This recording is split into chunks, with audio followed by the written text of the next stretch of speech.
I don't play ragtime very often, and I decided I wanted to start this live stream in the evening because evening is really kind of out of our element now, isn't it? We're used to doing live streams on Tuesdays and Saturdays typically, and we do them around 9:30 in the morning. So I thought I would mix it up a little bit and even play on Gracie a little bit that belongs to Jane, Emma's really, really close friend down in the great state of Florida. We'll get started just in a little bit, and I'll give you a little bit more ragtime type music to enjoy. So, yeah, enjoy.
All right, that's enough ragtime for right now. We'll play some more in a little bit.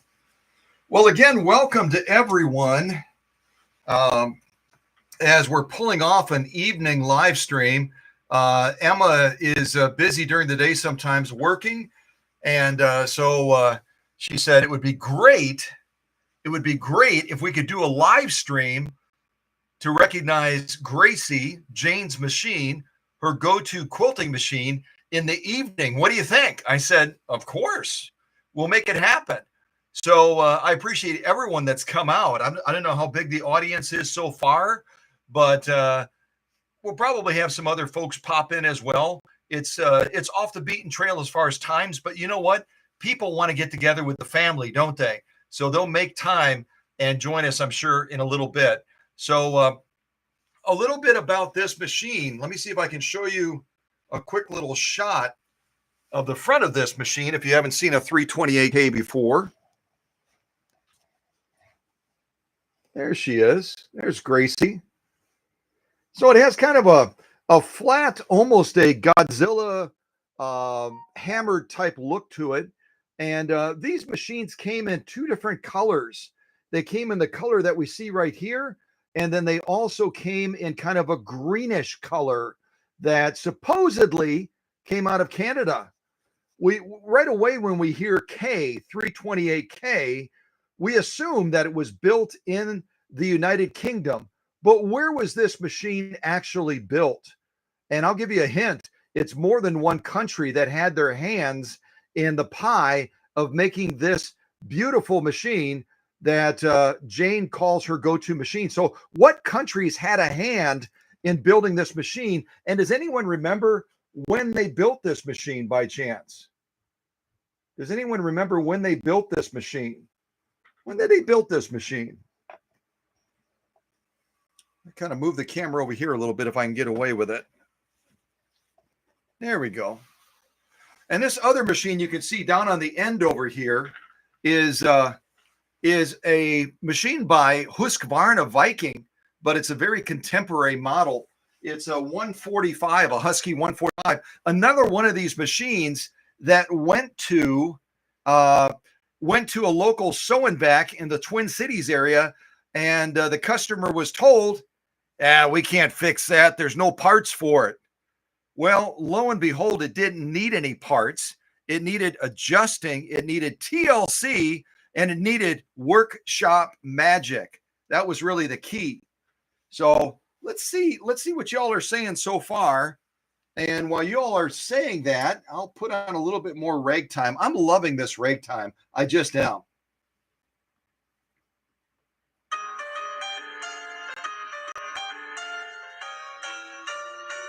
I hope you can hear it.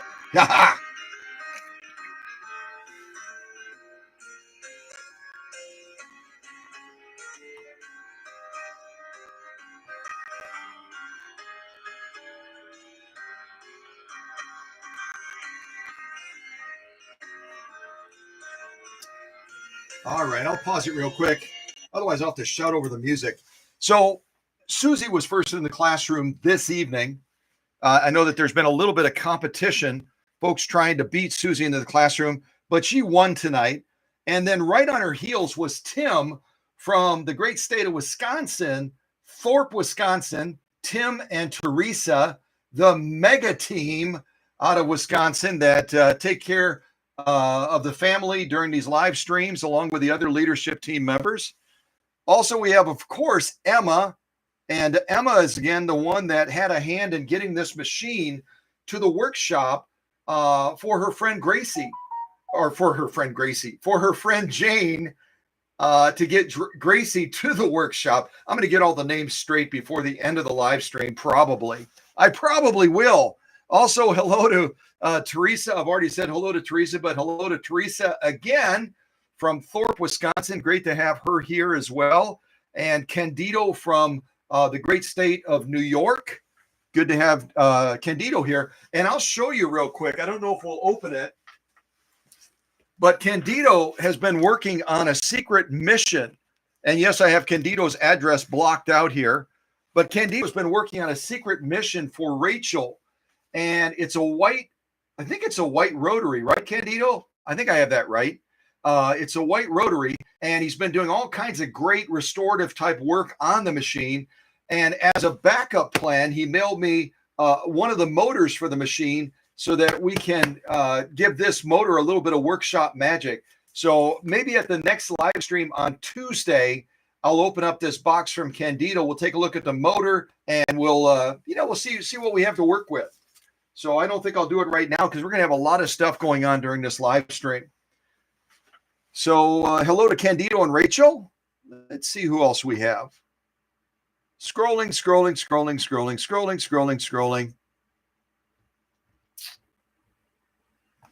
Let's see. Looks like we also have Ren. Ren, R-E-N. Hello, everyone. Ren, maybe that's Renee. I think someone had called her Renee. And I know that notification. That's Emma's notification. Let's see what she has going on. Alex Askroff. Is Alex in the live stream? That would be super cool. Susie just sent me a note. Alex Askroff. Let's see if Alex is in the live stream. I'm not sure what's going on with Alex. Let's see. I'm trying to scroll down, but my scroller isn't scrolling. Ah! Oh, yeah, it's Renee. Hey, Renee. I'm assuming that's Renee from Oconto, right? Renee from Oconto, Ace's daughter? I think it is. If it is, awesome. Yep, it is. So it's Renee has mixed up her screen name a little bit and given us something to kind of keep us on our toes. But it's great to have someone from Oconto in the live stream tonight. Oconto really is, it still feels like home. Even though I've fallen in to a rhythm in the Twin Cities, Oconto is a very, very special town, and I do miss it. And I'm still trying to figure out Still trying to figure out what Susie sent me a note, some sort of a link, and then it has Alex Askarov. So I have no idea. Maybe Susie, you can send me another text and just clarify. Are you wanting me to play this or something during the live stream? I'll wait for Susie to send me a follow-up note. All right. Okay, let's see. I think that's everybody. That's everybody in the live chat at least. That's everybody in the live chat right now. And I'm really impressed. We've got 14 folks in the live stream already. This is an odd time to be doing it, Saturday evening. A lot of folks have other activities going on Saturday. But again, very grateful that you've made time to celebrate Gracie and her coming to a point of being back to just amazing again. Wait until you see her sew. These are just some of the sew-offs I did for fun, and I showed these to Emma, just kind of goofing around. So you get an idea of some of the stitches that are available on Gracie. And I'll let you name these stitches. I always come up with my own name for stitches, as you know. But these are some of the fun little stitches that we did. This is, what is this? I think this is just 2 layers of 100% cotton, I believe. So I was just kind of goofing around and getting her all tuned up and getting her, it's kind of like the final sew off after all the work was done. And these are generated through special discs that Gracie has with her. And there's a lot more discs than you would believe for this particular model. If anyone wants to look it up, how many discs go potentially with this 328K? Here's all the ones I've got. Plus I've got the zigzag one already inside of the machine. So we've got an additional 3, 4, 5, 6, 7, 8 discs on top of the disc that's inside of the machine right now that'll give us a zigzag. And you do need a quick little tip for you all. A quick little tip. If I can actually get the machine in the shot here. When you're sewing with one of these 328Ks, make sure that you have one of these discs inside of the machine. It's the same reason that we always make sure that we have a cam in the back of the Swedish Beauties. If anyone remembers, why do we always make sure we have a cam in the Swedish Beauties? It's going to give you the same reason that we have a cam inside of Gracie when we're sewing all the time, especially if we're going to do a stitch with needle swing. Does anyone know why? Why do we do that? Why? Why do we do that? All right, let me see, get back over here again. Why do we have a cam in the back of Gracie? Why? Come on, you guys, wake up. It's the evening. It's not early in the morning. Ha ha!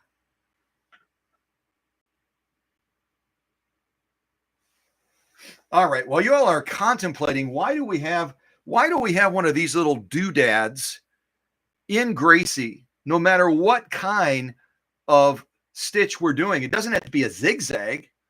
It can be any stitch for that matter that has needle swing. What does this do? What does this do? Did we have Bill come in? Is Bill O'Rourke here or is it another Bill? Hi, Bill. Hi, Bill. Looks like we have Michelle too. Michelle is here. 328. I think people kind of forget about this machine. I really love them. Scott is the absolute master.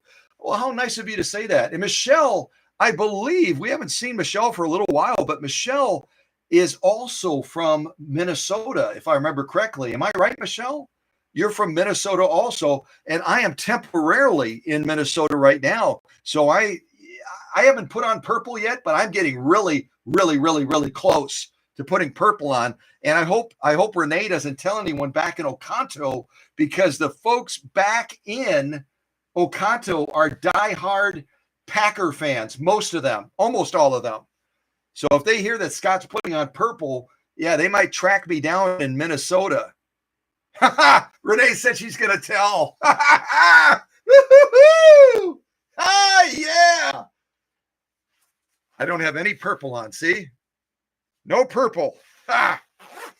All right. Well, we're having fun anyway. Oh, okay. Susie clarified her note to me. She said Alex posted a brief video of he and his dog. And when I interviewed Alex on this channel, probably a year and a half to 2 years ago, I guess it is, he talked about his dog quite a bit. He's quite fond of that dog, and I am blanking on what his dog's name is, but any rate, there you go. So, Susie wanted to let me know that Alex posted a video. Alex has been struggling with a rare form of cancer, if you didn't know that, and he was really down and out for quite a long time. We all were lifting him up in thought and prayer, and also lifting up his son and Yana, his wife, as well. So let's continue to remember Alex. Cancer is a vicious thing that can go away and come back and go away and come back.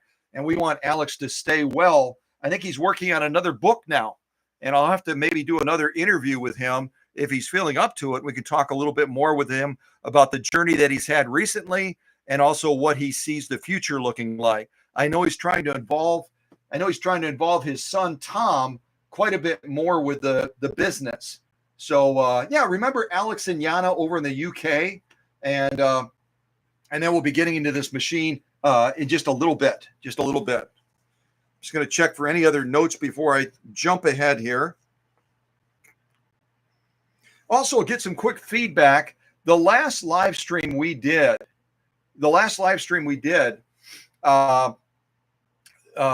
people were getting the death spin on the screen. And I think it was on our end. When I did a speed test just a little bit ago at the beginning of this, we got a really good speed this time. But the last time when I did a test for the last live stream, the speed was about less than half of what it normally is.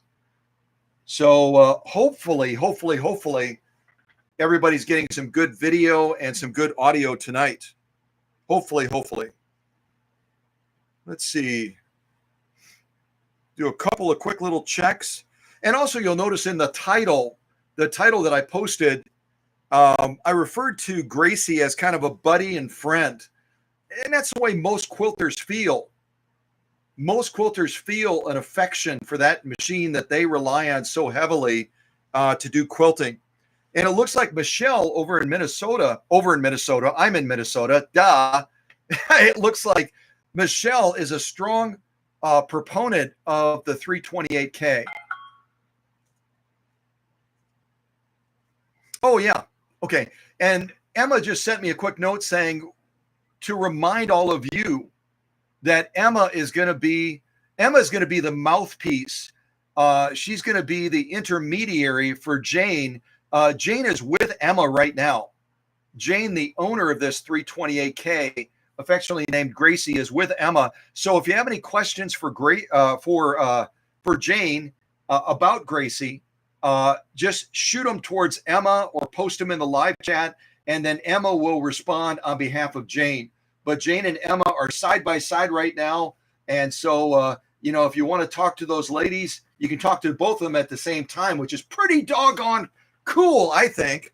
So thanks for the reminder, Emma. I was going to mention that, but I didn't. So I appreciate the reminder. All right, I'm going to do a quick audio and video check, and then we'll begin our journey with this machine. Once we get done with these commercials. Stop. Skip. All right, audio sounds good. Audio's good. Test. All right, audio's great. Perfect. Okay. Let's see here. Any other messages that I need to respond to before we jump into this? Now, I also had asked all of you a question about the history of the 328K, and I hinted at the fact that there was more than one country involved in the production of this machine. I didn't look at the live chat real closely, but is there anyone that guessed what two countries came together to make this machine possible? What two countries came together? If anyone knows, go ahead and type it into the live chat. And also, what year was the 328K produced? What year or what bracket of years was this machine produced? Go ahead and add that also to the chat, if you would be so kind. And it looks like Emma put down Kilbowie. I think she meant to say Kil, Kilbowie, and Scotland, obviously, and France. She's 50% correct. 50% correct. Kilbowie, Scotland, even though the UK is taking credit for the machine, like a lot of their machines, this machine was produced in Kilbowie, Scotland, but there was another company that had their hand in the mix of things in making this machine possible. Go ahead and type it into the live chat if you know what other country that is. What other country was involved in producing the 328K? And again, what years was this machine produced? If you know that, go ahead and type that into the live chat as well, if you would, please. Yeah, go ahead and type that into the live chat. That would be awesome. I'm going to get something to drink real quick, and then we'll jump into this full force.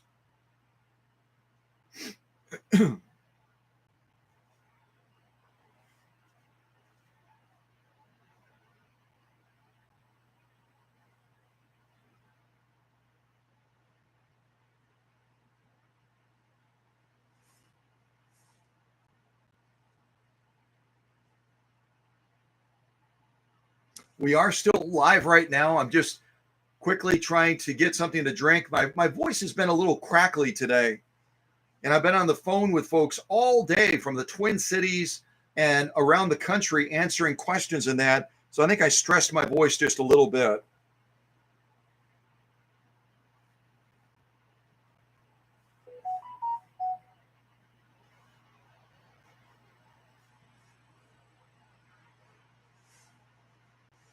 Maybe I should put on some music while I'm resting my voice for just a moment. Hold on a second.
All right, let's get going on this. So the answer is, let me see if I can stop this. Hold on.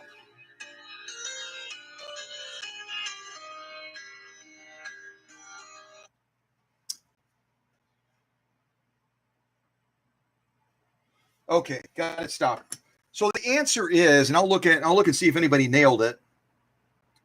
Emma put down 1960 to 1965, and that's generally accepted. Yeah, 1960 to 1965 is when they produced this machine. Now, does anyone know what did they make this machine from? Is it cast metal? Is it magnesium? Is it aluminum? Is it plastic? Is it a combination of all of those? What did they make this machine from? And how portable is it when it comes to being able to move this puppy around? Feels like it's pretty light, doesn't it? It's a pretty light machine. Maybe that'll give you a clue. And the answer is to the other country that was involved with this. If I said that it is tied to our friend Christine to the north, what country would that be?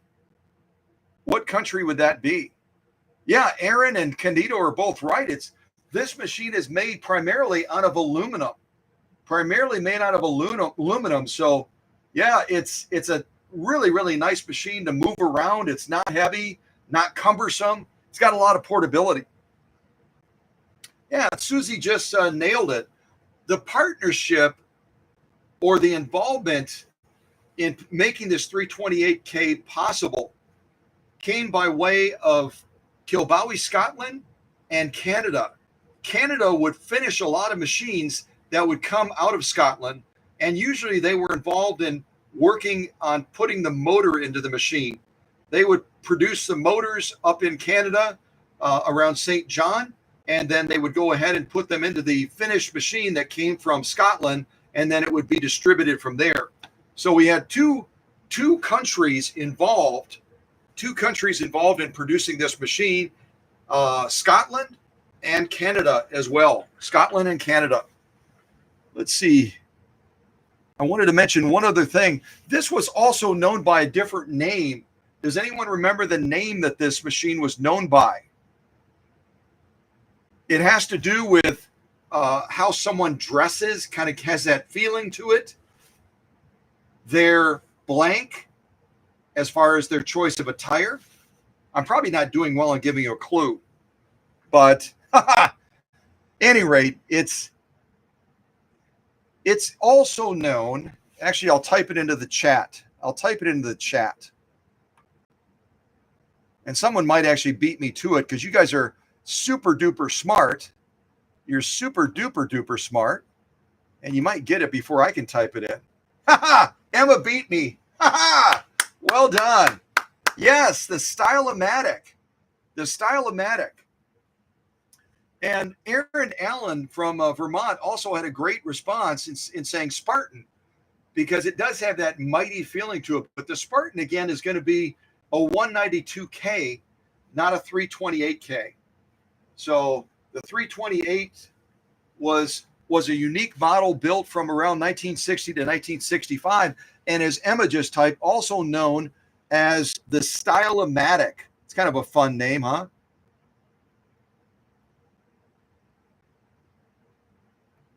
Oh, Michelle is saying she has one that says Spartan on it. Spartan, huh? You'll have to send some pictures, Michelle. Shoot some pictures over. I could even show them during the live stream if we get them in time. 327K that has a badge that says Spartan. Yeah. So it's a real close model. There were, I think, what did we say? There were multiple versions of the 300 series machines that were put out by Singer, 1960s, 1970s. Yeah, so yeah, that'd be fun to see that machine. 327K. Cool. Yeah, like I say, man, sometimes a student, always a student, right? What I meant to say is sometimes a teacher, always a student. Always a student. Yeah, we constantly learn from each other, don't we? So now we know that Michelle from Minnesota has a really cool machine that's going to look similar to this, but it's a 327K. 327K. Cool. What else? So I don't know if anyone knows, because I don't know off the top of my head, how many fashion discs were produced for the 328K series machines. If anyone knows that, go ahead and type it into the live chat. This is number 12. Let's see. This is number 6. Holy mackerel. This says number 355. Is that possible? This actually says 355 on it. Let me see if I can show it to you on the screen. I don't know if you'll be able to read it or not. Where is it? Over there, I think. Where's the 355? Right on that side. I might have to shine a light on it.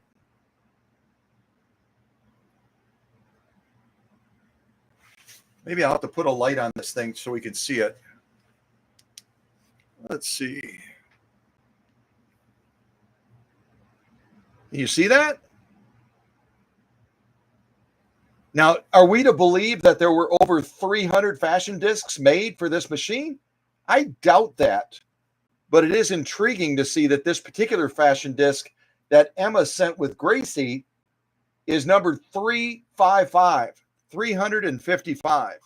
So yeah, I think that's the largest number out of any of these discs that Emma sent with Jane's machine. Here's 351, 350,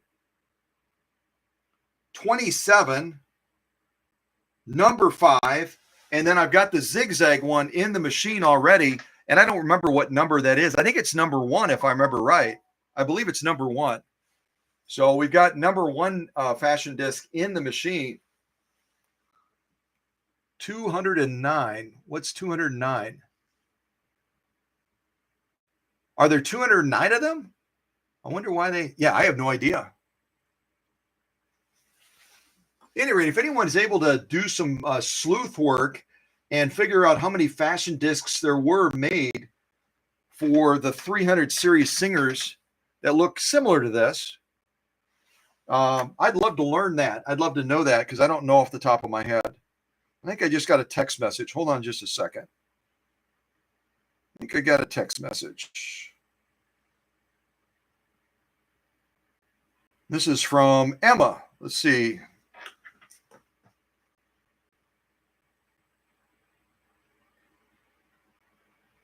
Okay, yeah, that was just a follow-up note from Emma reminding everyone that Jane is with Emma, and Jane would, is happy to answer any questions, what the history of the machine is, how she acquired Gracie, why did she name this 328K Gracie? Those are great questions that I don't have the answer to, that Emma can possibly share those things with us. That would be really cool. Yeah. All right. Next question for you all is what size motor does this 328K have? How big of an engine does this machine have? How big of an engine does this 328K have? If anyone knows, go ahead and type your guesses into the live chat so that we can zero in on the size of the motor that's in Gracie to power her to the finish line tonight during the live stream.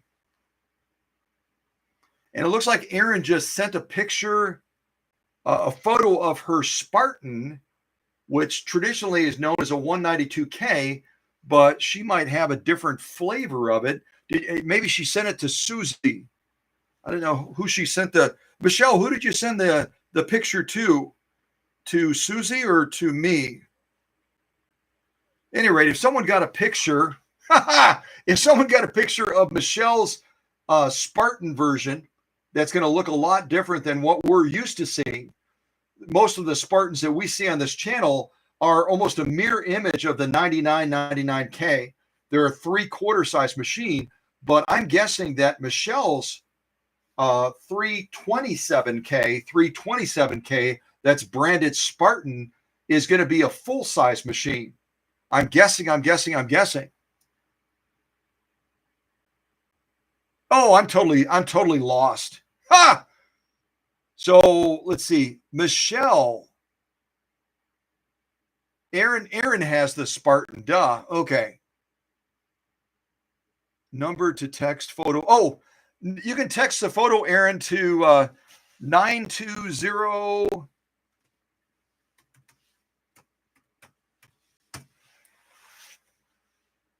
If you text it to that number, I'll go ahead and show it. Sorry about that, Michelle. You didn't know it. You just acquired a Spartan that you didn't know you had. So that Spartan is actually out in Vermont, with Aaron Allen. All right, hopefully she'll send it to me, and then I can show it to all of you so you can see a 327K that's branded Spartan that might have some resemblance to this one, right? Might have some resemblance. We'll see. Yep, Susie just posted the number as well. All right, well, I'll give a listen, and if I hear the phone go off and I get that image from Vermont, from Aaron Allen, I'll go ahead and show it. That way we can see a different flavor of Spartan put out by Singer. That would be kind of cool. All right. So I didn't see any guesses. Wait, Tim guessed 0.75. Tim put in there 0.75. I'm going to tell you it's bigger than that. It's bigger than 0.75. And I did mention this in the unboxing recently when this machine was sent by Emma to the workshop.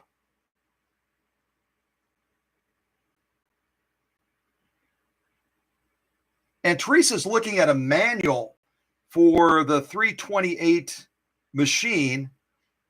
And she's saying there's probably around 31 fashion discs. So that, that kind of causes you to pause a little bit and say, why, if there's 31, why don't they just label them 1 through 31 instead of, having numbers like 351, 355? Yeah, isn't that bizarre? It's kind of bizarre, isn't it? Why would they have 1 through 31, but they labeled them in hundreds? So yeah, maybe we can do a little bit more digging and find that out. And it looks like Emma hit the mark. This is in fact powered by a 0.9 amp motor. And as I was doing research to get ready for this live stream, I found that there are a number of people that have written about this machine. And some of them are not big fans of it. And it'll be up to us to demonstrate through this live stream that some of the things that they've said are incorrect. One of the things that one of these bloggers wrote, let me see if I can find it. This gentleman's name is Bill Holman. If anyone wants to look this up and post the link, I don't know if I'm going to be able to post the link from my phone, but Bill Holman, let me see if I got that right. Yeah, Bill Holman, who's a retired sewing machine dealer. He's a retired sewing machine dealer. I'll read some of the stuff that he wrote, and some of you, it's probably going to put up the hair on the back of your neck, because this guy is obviously not a fan of this machine. And he's trying to compare it to a 401A. And he's trying to compare it to a 401A, which I don't quite get the comparison. The 401A, instead of using fashion discs and being, a machine that has multiple cam features built into it, the machines are very, very dissimilar, apart from the fact that both of them are made out of aluminum. Let's see what he wrote. I'll share some of this with you. Oh, where is it? So this is what Bill Holman writes. Let me see if I can find him again. Where is this guy?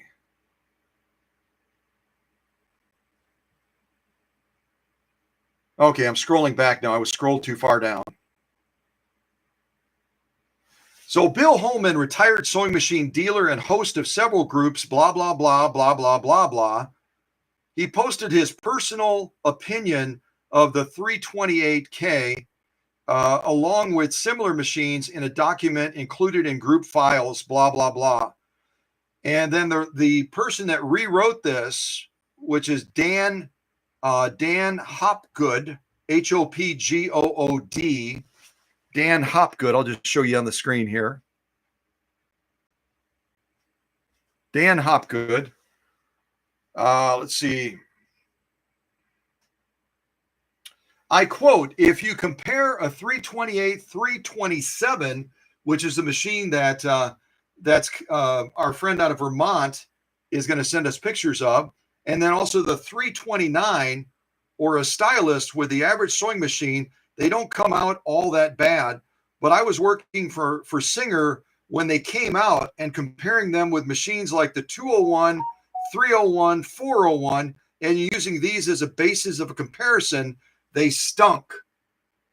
Can you believe that? This guy is a dealer, apparently has some ties to Singer, and he's not a fan of 328s, 327s, or 329s. And one of the criticisms that he said is that you can't adjust the needle distance from the hook. Well, I can tell you that was part of the service on Gracie. So this guy's flat wrong. you can absolutely adjust the needle bar in relation to the hook on a 328K. And then he also went on to say that they're too noisy. Well, they're a little bit louder than some of the other machines, but it's because they have a horizontal rotary hook system. They've got a horizontal hook system that does generate a little bit more sound when it's running. But I wouldn't say it's noisy. I would say that it's got a rhythm to it. And then the last thing that this guy said is that the 328Ks have a weak motor. They don't have any power. So I'm hoping to refute all three of those things that that this gentleman, Bill Holman, wrote, a retired sewing machine dealer, blah, blah, blah, and that Dan Hopgood ended up restating in this particular post. It's part of a blog and all of that. So, if I could figure out how to throw this in there, I would certainly do that. But I was impressed by the engineering and the build out of this 328K as I was working on it. And I think I just got a text relating to, hold on a second.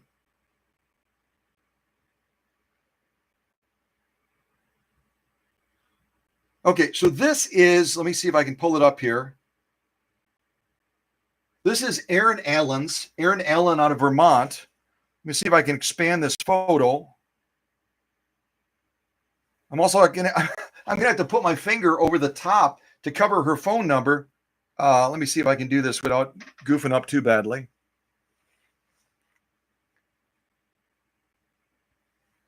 If y'all hold on a second, let me close this other window. I had this open for the sound check and I still have it open.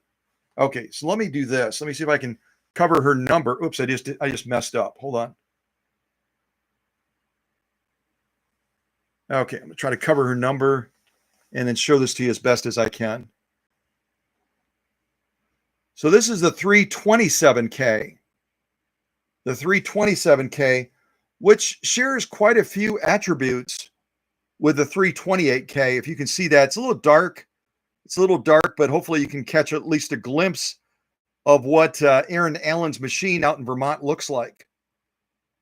And you can see right across the front, it looks like it is. Let me see, get the right angle here. Yeah, it's branded Spartan, isn't it?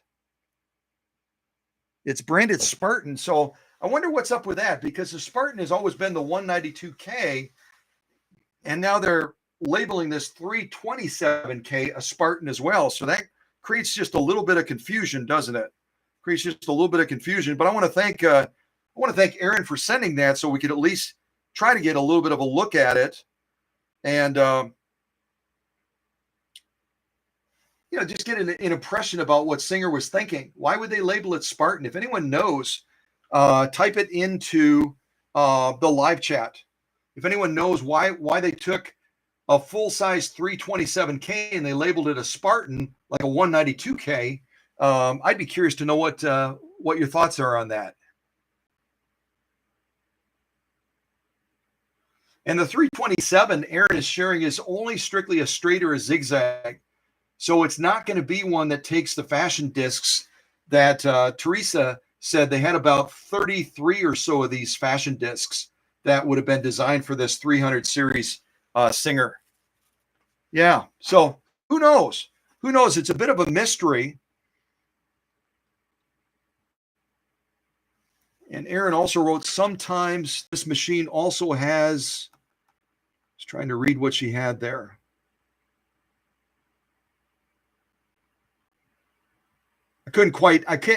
Mine is kind of blocked off with this red heart, so I can't read the last part of what Aaron wrote. But yeah, Singer did mess around with machines sometimes, didn't they? They took something that was well known to us and they would tweak it a little bit and change it up a little bit. Okay, let's get into this. We've been running about 46 minutes, and I'm going to get this rolling because it's an hour later for Emma and for Jane on the East Coast down in Florida. And so I want to get rolling with this machine as quickly as we can. And this was just a note that I shared that Emma wrote. I shared this at the unboxing, so I'm not going to read it again. But it basically is just saying, telling a little bit about the story of uh, of Jane having Gracie. And I don't know why this 328K was named Gracie. If that was already typed in the live chat, I missed it. I totally missed it. Yeah. And Antonio is saying good evening, good night. Good night, my friend. Yeah. Okay. A lot of things were done to Gracie to get her back to a point where she's very, very happy. One of the other things I discovered, and I talked about this in the unboxing. Was this light that was in there. It almost looks like a black light. It's got kind of a weird tint to it. It almost looks like it would be like one of those black lights you use to do whatever. And then it was mounted in this mid-size socket, which had a crack running down it. And the reason I know it had a crack running down the Bakelite is because when I tried to get Emma's bulb, Emma sent this bulb along with, I applied a little bit too much force, and I could see the separation on this Bakelite casing that was designed to hold the light bulb for Gracie. And as I tried to turn it, I ended up breaking Emma's bulb. But in the end, everything is well. There's a great lighting system. I had to do a little bit of rewiring, but again, the difference in the workshop is I dig deeper, and someone else, because the light came on, they would never have looked at the Bakelite to see if it was in good operating condition. It has electricity running through it, and with a crack running down it, it could have been a hazard. It could have been a dangerous thing. So it's got a brand new socket now, but it does not have Emma's bulb, which looks like it's pointing towards north right now. Maybe pointing towards north. So, all right, so let's get into this. Let me move some of this stuff out of the way. And I do have some materials that I'm going to ask Emma to identify for us. Some of these materials Emma provided when she sent Gracie on behalf of Jane. Some of this blue stuff. What do y'all think this is? And I'll let Emma respond as well. Some of this blue material. There is light. Let there be light. There is light. So this looks like a vinyl. Is this vinyl, Emma? This blue stuff? Kind of a weird backing on it. So we've got some of this blue stuff. Emma's, I'm sure, is going to type in the live chat, to confirm that this is vinyl, maybe what kind of material it is. This is one of Emma's materials. This is another one of Emma's materials right here. This green feels kind of like canvas, but we'll have Emma confirm that, that this is a canvas material. This is a vinyl material. Oh, also hello to Alex Alcas out in California. And hello to Terry as well. Great to have Terry in the live chat as well. So yeah, Emma, if you could, when you get a chance, dear, confirm that this is canvas, that this is vinyl. What is this stuff? Is this some sort of upholstery material that you sent with Gracie? I've got all these unknown materials that I want Emma to confirm because she sent it. And then we've got this. It looks and feels kind of like a silk or a satin. Kind of feels like a silk or satin. I've got a little bit of a stiffener in between there. Then I've got some of our 100% cotton that I always use. You see that right there. Some more 100% cotton with a stiffener in there. I thought we'd give that a go. 100% cotton with quilt batting in between. And then I've got, this is also Emma's. It feels kind of like a canvas. This feels a little bit like a canvas, this black stuff. And this is, all these materials here are the ones that Emma sent. So we've got what I believe is a silk or a satin material here. This feels kind of like an upholstery material. This feels like a canvas, a vinyl. I've got no idea about this black stuff, this black material that Emma sent. So again, yeah, vinyl, canvas, outdoor fabric, Goodwill pickup. So, all right. So this presumably is, I'm going to do it in the order that she just typed it. This is vinyl. This is some sort of vinyl. This green stuff is canvas. and it is a satin. So let's see, canvas, outdoor fabric. This is an outdoor fabric of some sort. And this is satin. This is a satin. Emma just typed that in. What about this stuff, Emma? What is this stuff here? Is this an upholstery material? This looks kind of like an upholstery material, if I'm not mistaken. Is this upholstery? I'm going to wait for Emma to type a response, and then we'll try to get them in an order, and I can try to sew some of these on Gracie since Emma provided them. I'll do my best anyway. Emma's probably typing right now. So tell me about this, Emma. I think I got these others nailed. Upholstery. Okay, so I was right. Okay, so we've got upholstery, we've got satin, we've got an outdoor fabric of some sort, we've got canvas, and we have vinyl. And the setup that I have on Gracie tonight is I've got a 9014 universal needle, and I've got the go-to Coates & Clark XP dual duty thread.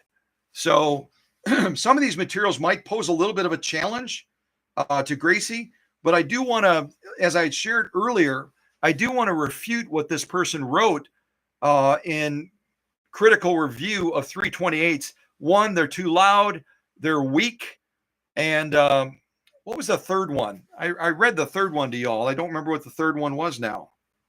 I should have written them down. What was the other criticism?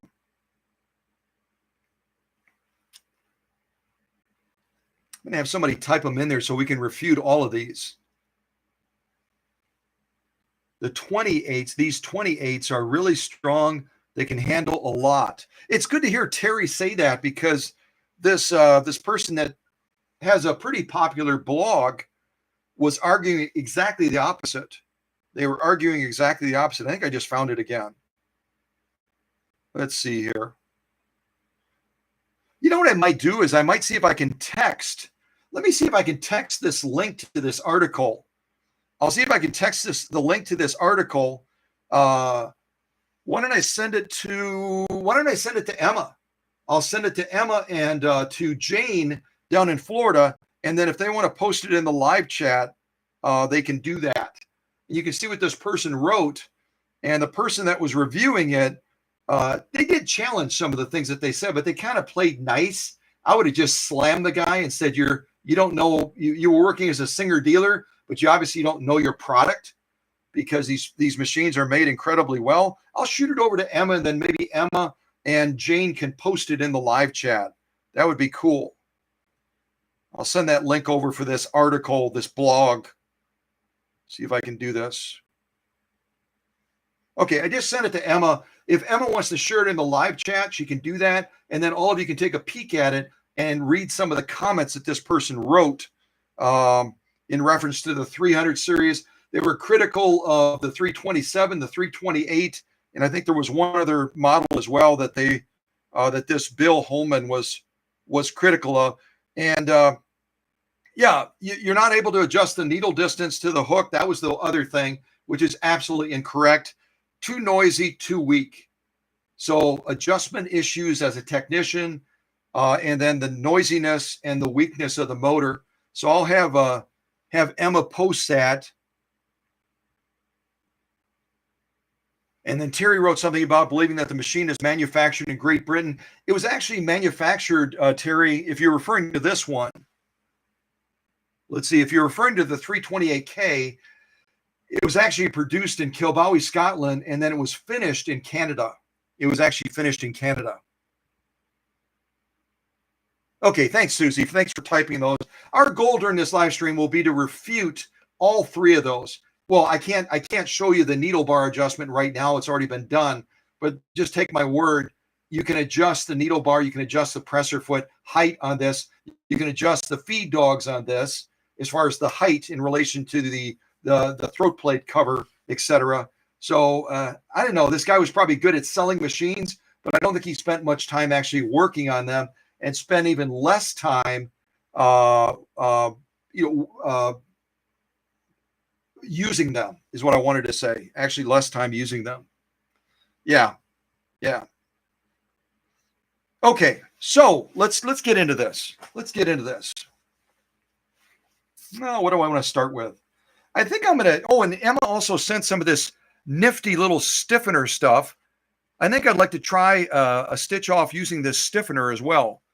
So I'm going to see, that's not a bad angle, but I think I'll get us a little bit closer, than that to Gracie. Let me see if I can get over here a little bit closer and give you a clearer view of what's happening down at the needle. I got this extension cable now, and it's making me a little bit nervous. It's making me just a little bit nervous. I don't want to disconnect this in the middle of this live stream. That would be horrible, wouldn't it? So I'm going to start real basic. I'm going to start with 100% cotton, 2 layers of this, and then I've got this layer of stiffener in here that Emma had sent with her other materials, and I think we'll lay down a straight stitch and a zigzag, and then we'll launch into some of these other materials as well. We'll jump into some of these other materials as well. And it looks like Emma's posted that blog, blah, blah, blah, WordPress. And if all of you want to take a peek at it, just see what this person wrote, you'll kind of get an idea why my dander's up a little bit. My dander's just up a little bit with that. So we'll start with a real basic straight stitch. Again, our setup is a Coats & Clark dual duty XP thread, and then we've got a 9014 Schmetz universal needle in here as well. You see that? So let's see how Gracie does with this real basic start of this 100% cotton with this stiffener. And I think we'll just lay down a simple straight stitch and then kind of grow it from there. Okay, here we go.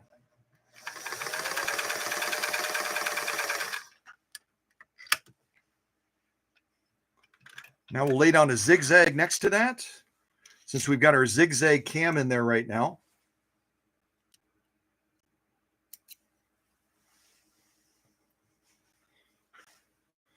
And, you know, if we accept any of the argument that this machine is noisier than some other singers, it would be in part because of the drive system on this machine. It's got a very big motor, and there's no intermediary transfer point for this motor. That 0.9 amp motor feeds directly into the balance wheel.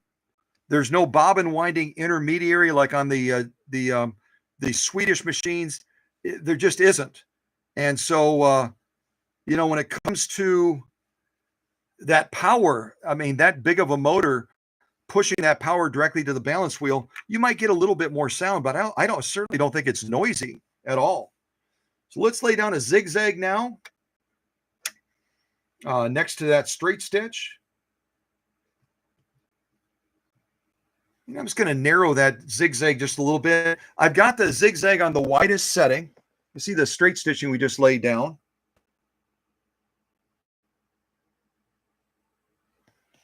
I've got the zigzag set right now on the widest setting.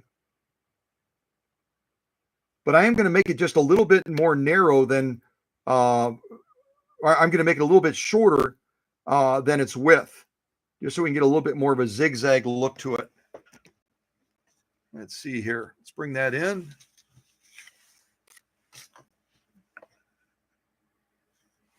There we go. Now we can see the stitching. Beautiful straight stitching. So let's lay down a zigzag next to this now and see what we think. All right, here we go. Oops, let me get my foot all the way on the foot controller.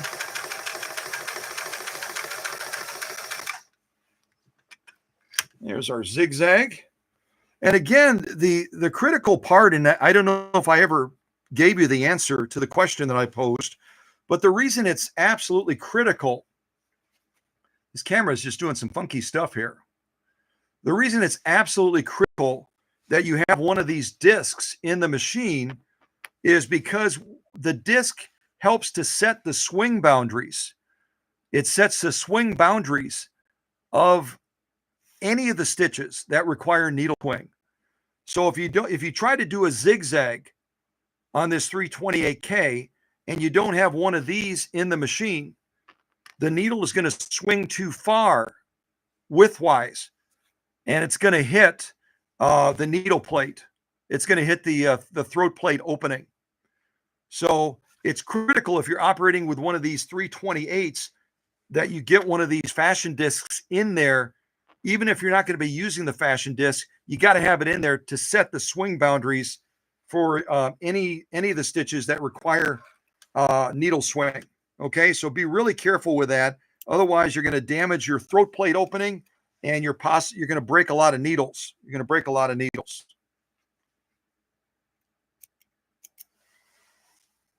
All right, let's start real basic. We'll look at the straight stitch and the zigzag, and then we'll move into some of these other cams or some of these other fashion discs that the machine has. Let me try to get this lined up.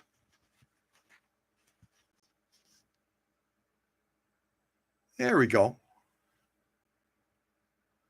Kind of go across and show you the stitching, straight stitching and zigzag. And again, the zigzagging is only possible with that fashion disc. I believe it's number one that's in the machine. And this again is 100% cotton that we're sewing on with a layer of stiffener in between that Emma provided when she sent Gracie to the workshop. Look at it like this as well. The camera will focus for us.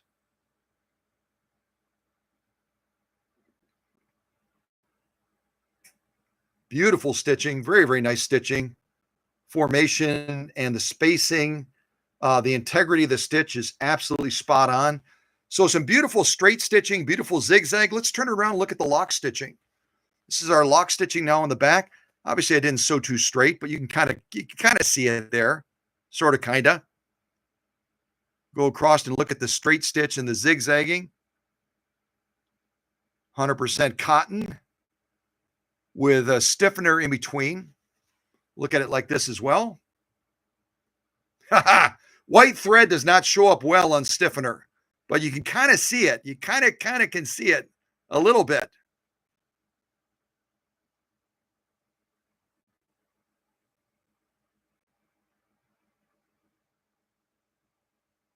I've got a zoom feature on this camera right now, and I think it's probably goofing us up a little bit.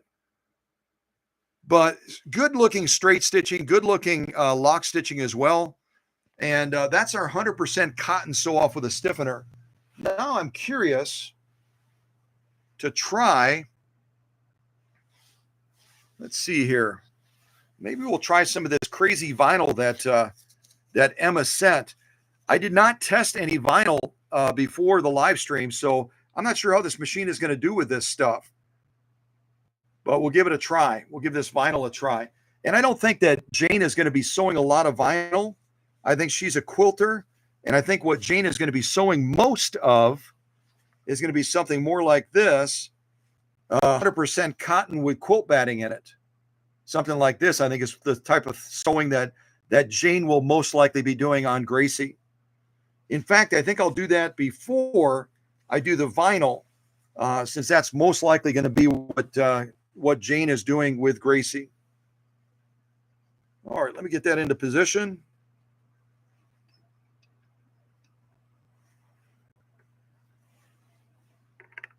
Matter of fact, I think we'll lay down a number of different cam stitches on this 100% cotton with quilt batting, so that we have a chance to kind of see how the machine is doing from a quilting standpoint, because this is the most common setup, the 2 layers or so of cotton with the quilt batting. So let's see what we think of this. We'll lay down a straight stitch first, and then we'll lay down a zigzag after that. And then we'll change out, I'll show you how to change these fashion discs out, and we'll try to go through all of these fashion discs on this 100% cotton with this quilt batting. Okay, I'm going to check my presser foot pressure. We're dealing with cotton now. It doesn't have to be quite as heavy, some of the other sew-offs that we have. All right, so let's start with a straight stitch, and then we'll launch into some other sew-offs after that. All right, here we go.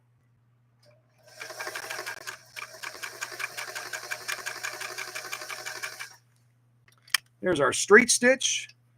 I'll just go through a whole variety of stitches using these various cams, and then we'll look at the result on this 100% cotton with this quilt batting. Let's do a zigzag next to this.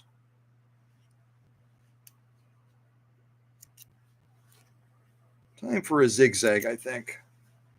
I'm getting a little bit of puckering on the back, so I'm going to back off that presser foot pressure just a little bit more. Again, if you're sewing and on the bottom of your material, if you get a little bit of a puckering, it typically is going to be a direct result of having too much presser foot pressure. So if you get that, it's just very subtle, very, very subtle, but just back off your presser foot pressure just a little bit, and you should be able to eliminate that, or at least reduce it significantly. So let's lay down a zigzag now next to this. And I don't know what y'all are hearing, but number one, I'm seeing that, and we haven't really pushed the machine hard yet, but I'm seeing that we have more than ample power. We've got a machine that, in my opinion, is running quiet, considering it has a drive system where that motor is pushing the power directly to the balance wheel.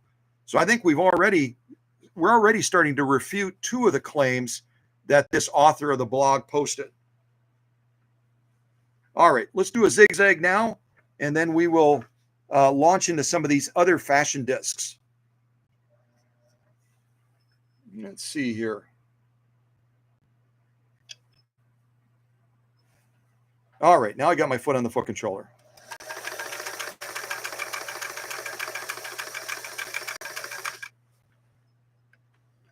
There's our zigzag. So we've got our straight stitch so far. We've got our zigzag as well. It's hard to see the straight stitch, but it's really a lovely one.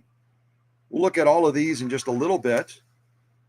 Now we're going to move into some of these other fashion discs.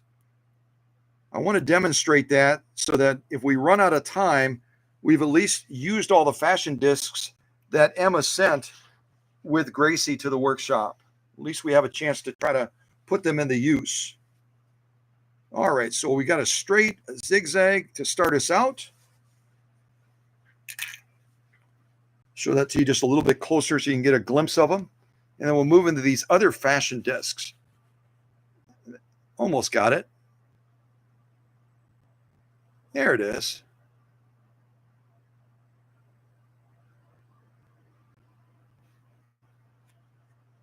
Beautiful, beautiful straight stitching. This again is our top stitch.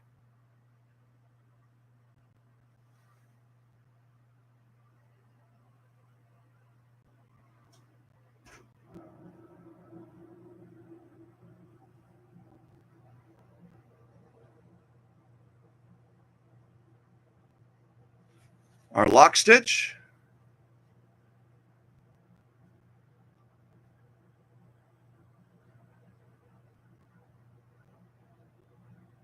Very nice looking stitching, very nice.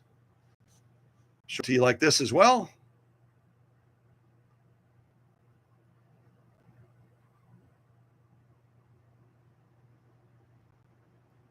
All right, now let's move into some of these other fashion discs so we can try them out on Gracie as well.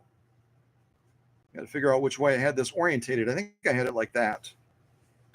All right, get that into position.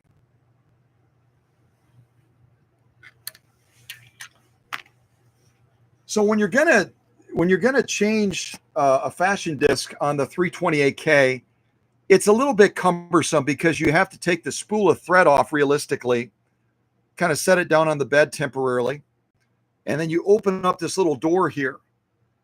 But before you try removing this, you want to make sure that you, before you try removing this, let me get my finger out of the way. Before you try removing the disc, you want to make sure that you retract that reading finger by pushing this down to 0. So we're going to move our stitch width all the way to 0, which is going to free up this little reader finger right here. You can see it on the right side there. Once you go to 0, now you're in a position where you can go ahead and unscrew this.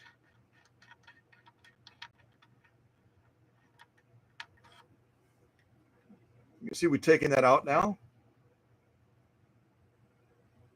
And you can lift out your fashion disc from the machine. This is our zigzag one. We're going to set that over to the side. And now we're going to grab one of these other ones that we've got. This is, I call it kind of the Christmas tree the Christmas tree fashion disc pattern, which is labeled number 5. Number 5. So we're going to put this one in place next. Go and get this into position. You just kind of slide it into position over that little mounting point there. Make sure you get it seated in. Like so. Go ahead and add your little retainer. And you can go ahead and move your stitch width back to 4 or wherever you want it to go between 1 and 4. I usually go all the way to 4. And now that little finger that reads the bumps is pushed back into the cam, pushed back into the fashion disc. As soon as you move it anywhere between 1 to 4, it's pressed in now. So you don't want to try to remove that fashion disc in the current position that it's in right now. Okay? We'll put our thread back on top. I'm going to set the camera down. Get our thread ready again.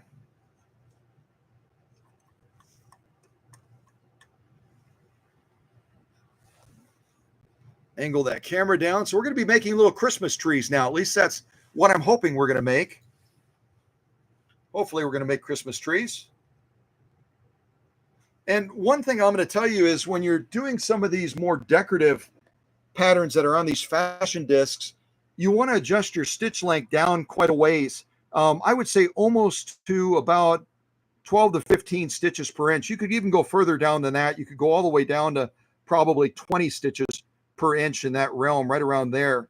I didn't do a lot of testing of this, but generally you want to make that stitch pattern really short so it compacts that that pattern look, and it makes it look a lot nicer. Makes it look a lot more complete. So I'm probably right around 15 stitches per inch, something like that. And you'll notice that the plate also gives it to you in millimeters as well, 1 through 4 millimeters. So you can go either way. And then if you want to sew in reverse, you push this all the way to the top. So let's try this next pattern, the Christmas tree pattern. I know that's not the proper name for it, but that's what I'm going to call it.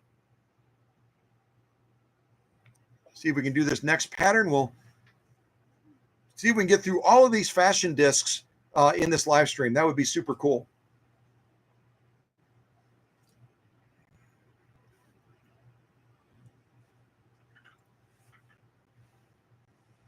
All right, here we go. Let's do a Christmas tree, or at least try to.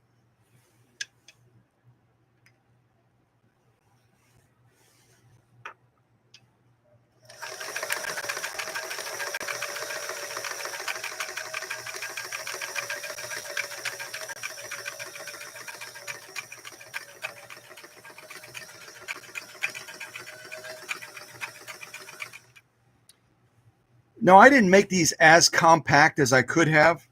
I could have pushed that stitch length even shorter, but at least you get an idea of the pattern output that it's trying to generate using this fashion disc. These could be compacted quite a bit further. As a matter of fact, for the next fashion disc patterns we do, I'm going to shorten it up even more than we did the first time. We're going to get probably closer to 20 stitches per inch. Could even push it further, but yeah, let's try this and see what we think. Yeah, we got good stitch tension balance as well on these patterns. Give that a clip, get this pushed back to the rear. Should look at my bobbin too. Looks like we have plenty of thread. And I didn't talk about the setup on here, but when you're dropping this bobbin in to this horizontal rotary hook system, you want to make sure that the thread is over the top. So the thread is going to be over the top when you drop it in, and then you're going to draw it right from this point to the rear so that it goes underneath that tension spring. There's a tension spring right there. That's the open gateway right there. You draw that thread through, and then you pull it to the rear of the machine so that it's got proper tension. If you don't do that properly, you're going to have a really, really scary looking top stitch. Because again, as I covered with a very experienced sewist today over the phone that's in the St. Paul area, who's been sewing quite a long time, as an accomplished quilter, but did not understand the way tension works and did not understand pressure foot pressure. So I always say we shouldn't take anything for granted, because we have new people in the audience all the time when it comes to sharing things. And so the bobbin case down here is going to be pulling down to define the top stitch. The upper tension right here is going to be pulling up to define the lock stitch. That's how the sewing process works. And then if you, like I said, if you get a little bit of bunching on the bottom of the material, your pressure foot pressure is too high, adjust it down a little bit for the type of material that you're sewing, okay? And a critical lubrication point on this machine is going to be right in this area right here. You see where I'm touching? This bobbin case rides on top of this raceway. It rides on top of this raceway right here and along here. And so what I'm doing is I'm putting a real light coat of oil using this needle. I'm using a needle to put a really light coat of oil on the top of the raceway hook system. So as it's moving underneath this bobbin case, it's going to have a really smooth surface to glide underneath that bobbin case so that we get even an easier process of stitching. So make sure if you have one of these machines where that bobbin case is mounted on top of that horizontal rotary hook system, that you periodically put a little damp oil, preferably that crystal white oil, put it right on the top of that little hook system ledge that's going to be moving underneath very rapidly underneath that bobbin case right here, okay? You kind of see the way it moves right here if I wiggle it. See that? This goes full circle like that, racing very, very quickly. Okay. Get that cut, and we'll move on to our next fashion disc. And hopefully we have time to test out some of Emma's materials as well. But I know Emma told me that Jane is a diehard quilter with Gracie. So we want to focus on something that is applicable to the owner first. I'll highlight how she does on this 100% cotton with quilt batting, and then we'll move into some of these other materials that Emma sent as well. Okay, so we did our little Christmas tree, we did our zigzag, we did our straight stitch. Now we've got to pull that cam out, or that fashion disc, if you will. We've got to pull that fashion disc out. But before I can do that, I've got to take the thread off real quick, just set it down on the bed, open up our little door, take our stitch width down to 0, so there's no pressure against the disc, against the fashion disc. Go ahead and unscrew our little retainer, take our little disc out. This is our little Christmas tree one that we just did. You can kind of see that. Yeah, there you can. I'm going to set it over by our zigzag one, and I'm just going to grab another one. Looks like this one might be a 3-point zigzag. It's labeled number 27. Number 27. I don't know if you're able to see that in the shot. Probably if I grab my flashlight, you can. Let me grab my flashlight out of my pocket again. Black is a little bit hard to see sometimes. Let me see if I can get my light going here. There, you got it. So that's a pattern we're going to do next.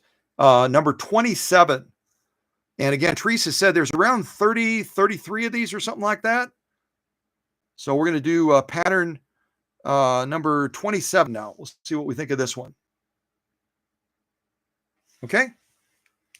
So again, when I'm putting it in, I've got the stitch width on 0. We go in and slide our little fashion disc into place, put our retainer back in, screw it down.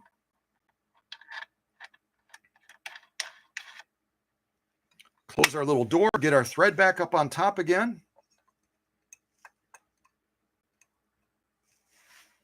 We take our stitch width back somewhere between 1 and 4. I usually go all the way to 4. I'm going to slide it over to 4. And I'm going to leave the stitch length right around 20. I might bring it down just a hair. Just bring it down a slight amount. Make sure your take-up arm is at the highest position. You can kind of see me going up a little bit higher, so you get a good solid launch. It's on the downstroke now. Okay, so let me get the camera angle back down so you can watch your stitch. And we'll do this next pattern. That should give us something like a 3-point zigzag. That's kind of what it looks like to me anyway. All right, so here we go. Again, we're looking for excessive noise, which I don't think we're hearing it. We're looking for lack of power. We haven't encountered any lack of power yet. And so again, I like to be an honest broker of the truth, and I think this is a great machine. It runs quiet for its design. And let's see how it does with this 3-point zigzag. All right, here we go.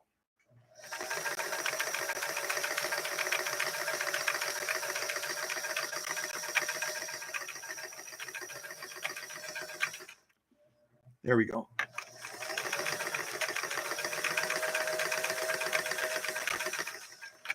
Why is it going out of focus? Come on, camera. Be nice. I'll hold my hand way over here. I think it's trying to focus on my hand.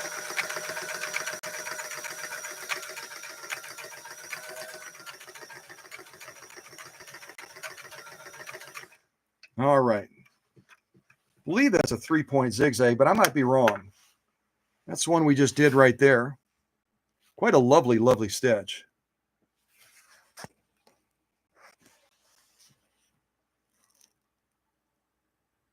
So far, a straight stitch, a zigzag, a Christmas tree stitch, as I call it, and then we just laid down what I think is probably going to be a 3-point zigzag.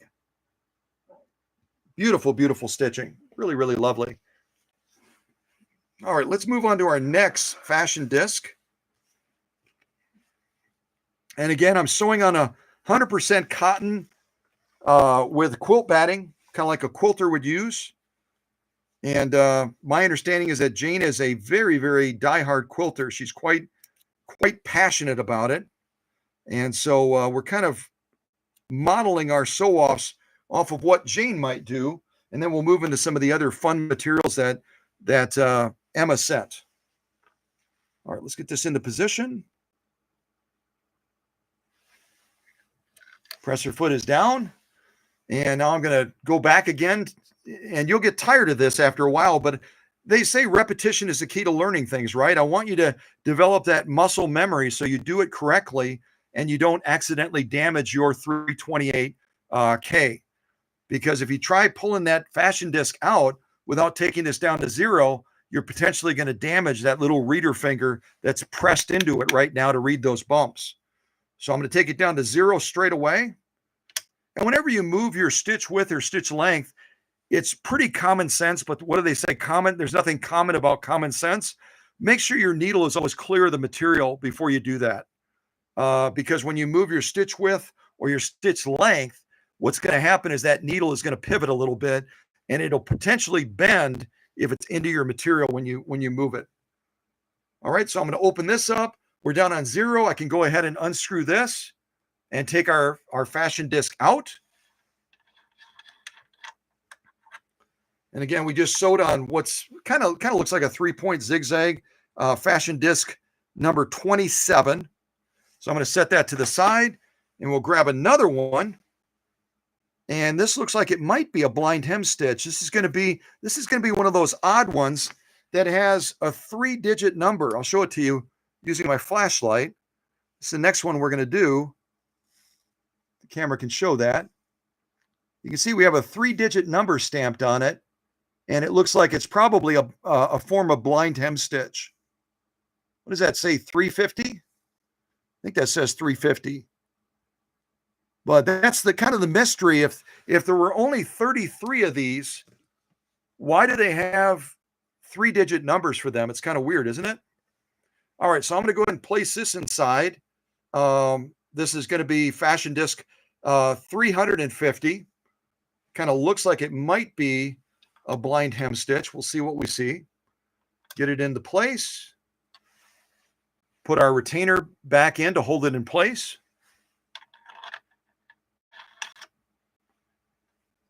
Close our little door, get our thread back up there. And this is where, if that person that wrote the blog, blog had said something like, you know what, the 401A is a little bit more convenient to work with because the cams are engineered, I should say the majority of the cams are engineered into the machine, and you don't have to open up the lid necessarily to put a new fashion disc in. Maybe that's a legitimate criticism, but it takes even with me telling you what I'm doing, it takes 2 seconds, 3 seconds. Take the thread, put it on the bed, pop it open, bump, bump, bump, done. So I think it's a great machine, and it's once you get into a rhythm, and if you know this machine as well as I'm sure Jane does, she could do this stuff that I'm describing to you, could do it in her sleep with her eyes closed and not even think about it. So let's bring that take-up arm all the way up. There we go. Remember to take my stitch width back to 4. It's kind of where I put it. And again, my needle is clear of the material while I'm doing this. We'll leave the stitch length alone. We'll just leave it right there. And actually, we're potentially doing a blind hem. Maybe I'll make it just a tiny little bit longer. I'll bring it down to about 12, right about there with our stitch length. Okay. Let's go ahead and check this out. Get this back into place. Okay, so let's do this next stitch that I think it was 350 or 355, number 355 on the fashion disc list for 328K. All right, here we go.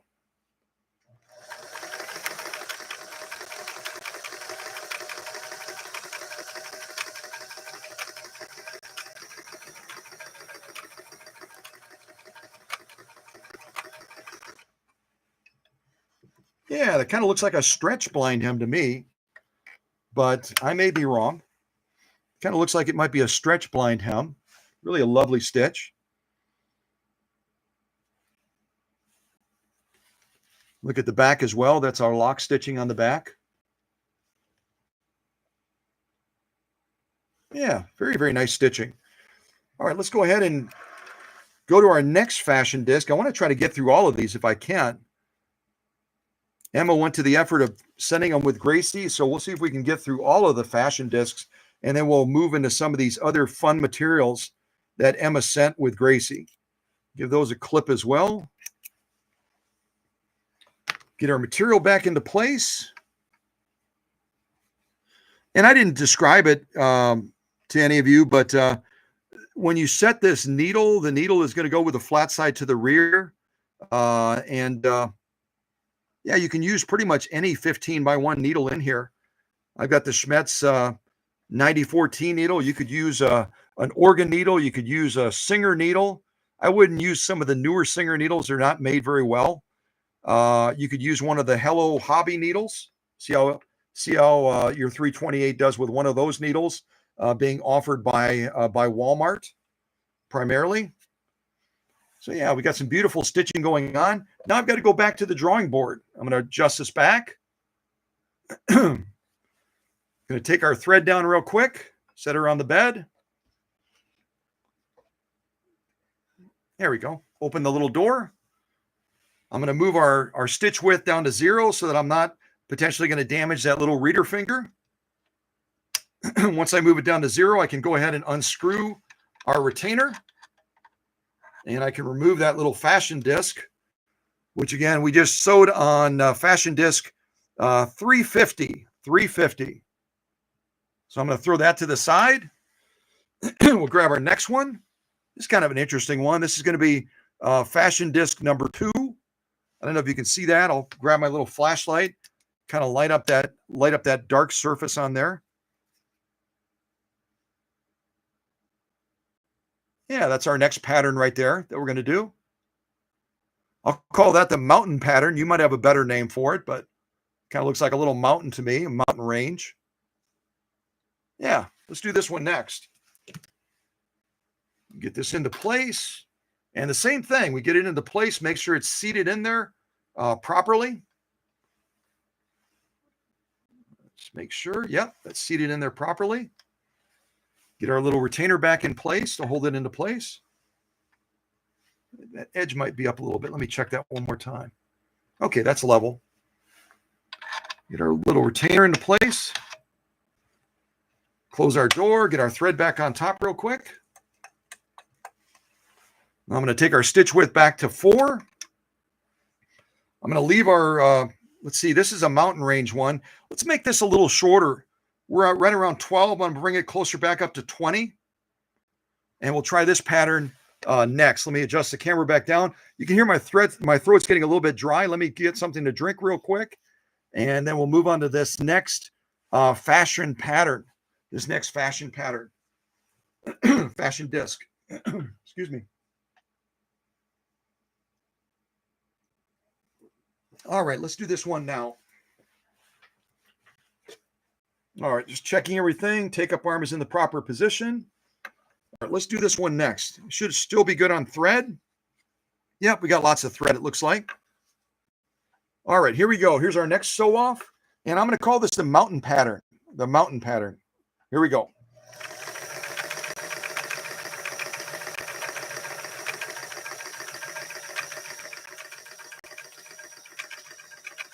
adjust the camera a little bit. There we go.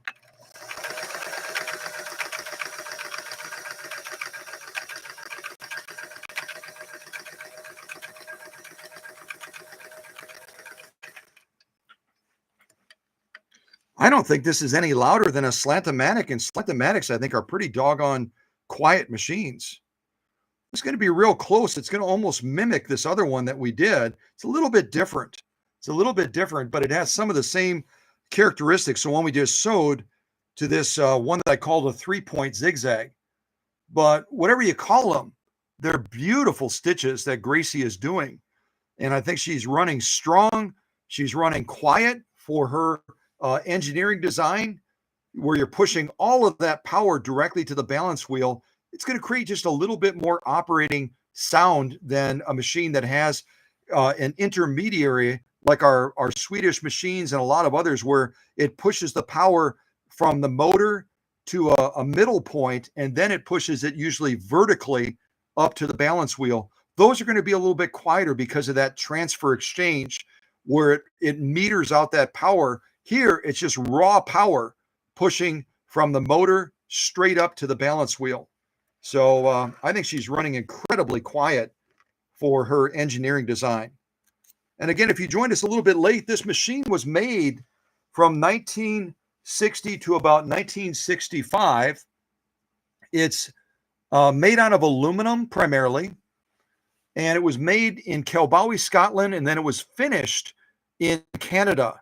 The motor and part of the components of the motor and the drive system were installed and finished up in Canada. So it really took 2 countries to get it done. And I'm going to be a little bit of a rebel and not give credit to the UK, even though I love Alex Askarov and Yana and all of our friends and family over in the UK. The machine was made in Scotland. That's just the fact. And it was finished in Canada. That's a fact. And I could show you on the side of the machine where it's stamped Canada, made in Canada. That part of the machine anyway, near the motor assembly. So, the UK, it is what it is.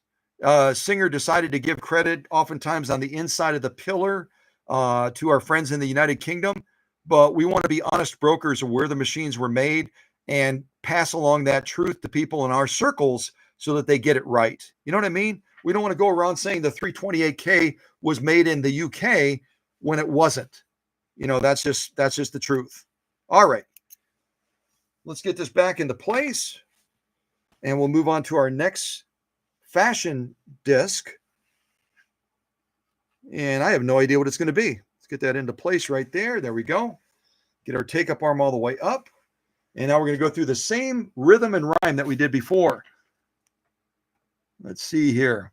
And this machine also, we talked about it earlier in the live stream. This machine was also known as the Style-O-Matic. The Style-O-Matic. And whether it has 33 or 333 of these little fashion discs, it sews beautifully. It sews just a beautiful, beautiful stitch. Okay. Yeah, Gracie is lovely. I agree with Melissa. I think that's Melissa. Pretty sure that's Melissa. Yeah, I think it's Melissa. Okay. Yeah. There's Michelle. Yeah, Michelle. Ha ha! Awesome. We got so many Minnesota people in the live stream. It's pretty exciting. Pretty doggone exciting. Ha ha! Yes, it is. See, I'm not in the live chat as much as the leaders are. So they got it down to a T. But once in a while, when I nail the name right, it really feels good. It does. So great to have Melissa here as well. So here's the stitching we've done so far. I'm going to go ahead and adjust this down.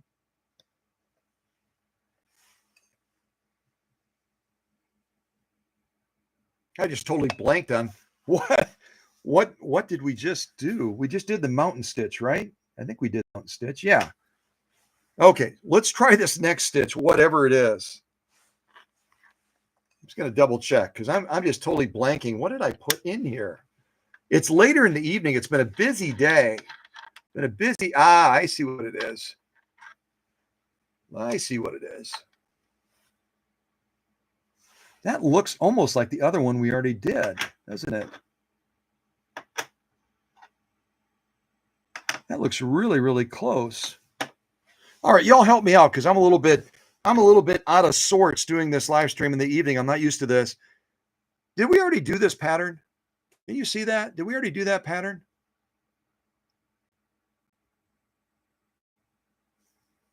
Is that the pattern that we already did? Or is this is pattern number 7? I don't think we did 7 yet, did we?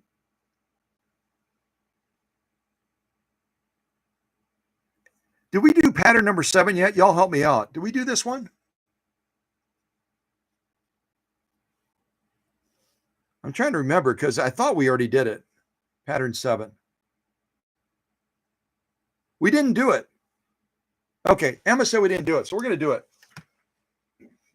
Yeah, I need to drink more Diet Coke or less Diet Coke, one of the two. All right, so we're going to do pattern number 7 now.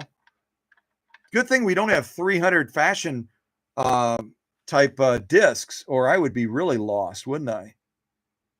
I would be totally lost if we had like a ton of these fashion discs. Thankfully, we only have about 10 or 12 of them. All right, so I'm going to put that back into place. Close this. Now we're going to finally do this pattern that I couldn't remember if we did it already. Move our stitch width back over to 4. Make sure your needles clear the material again. All right, so now let's do this pattern. This next pattern, I think this is pattern number 7 of the fancy stitches. And we'll see what we think of this one. See what we think of this one next. Okay. All right, here we go.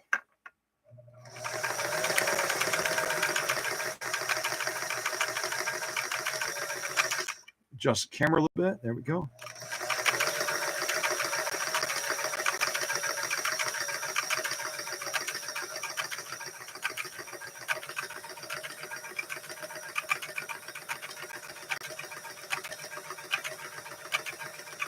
Boy, it sure looks like that one that we just did.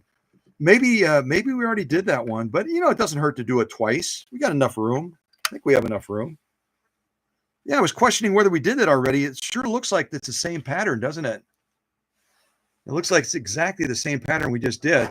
So whatever it is, whether we did pattern 7 twice or whether this pattern looks like the previous one we just did, we are going to move on to the next one and check that one out. All right, let me move that back. A lot of static electricity in the workshop right now. Might have to spray some water on the floor. Seeing from that, and that will affect your thread, by the way. That does affect your thread when there's a lot of static charge in the air. It'll do funny things to your thread. It'll cause it to kind of curl up a little bit, and it will also affect the feet a little bit in the bobbin case. So, all right, let's drop that down. We'll get ready for our next pattern. Take ourselves all the way down to 0 so we don't forget to do that. Needles clear the material. Thread is down. Open our little door. We'll go ahead and take out this fashion disc number 7, and we'll grab our next one. So I'm going to put this one to the side now. So we've done about 5 so far. 5 different, well, not counting the straight stitch, 1, 2, 3, 4, 5. Yeah, so I think we did do this one twice, which is fine. I think we sewed that one twice, which is, yeah, who cares? It's cool. It's a cool pattern. So now we're going to try to do this one. I don't know if you'll be able to see that. This is, according to this is fashion disc 355. 355. It's kind of a ribbon pattern almost, isn't it? See if you can see that in the shot.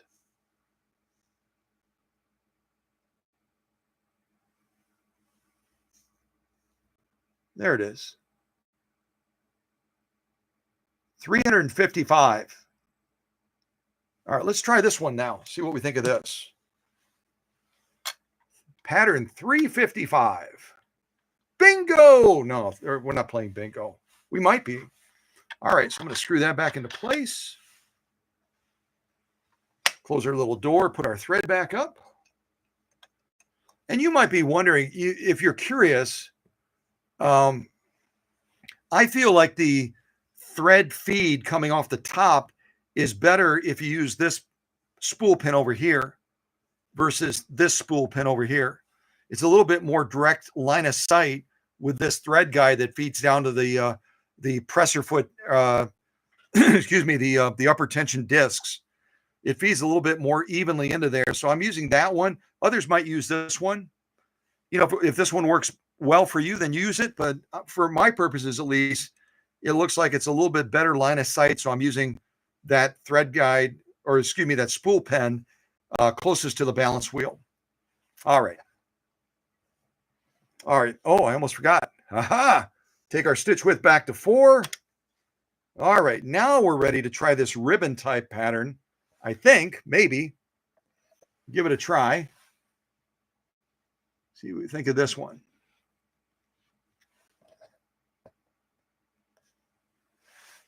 All right. Take up arm is up. We should be good to go. All right. Let's try our next fashion disc pattern. I think it was 355 or something like that. We've got three more to try, and then we will be to the finish line of using all the fashion discs that Emma sent with Gracie. All right. So here we go.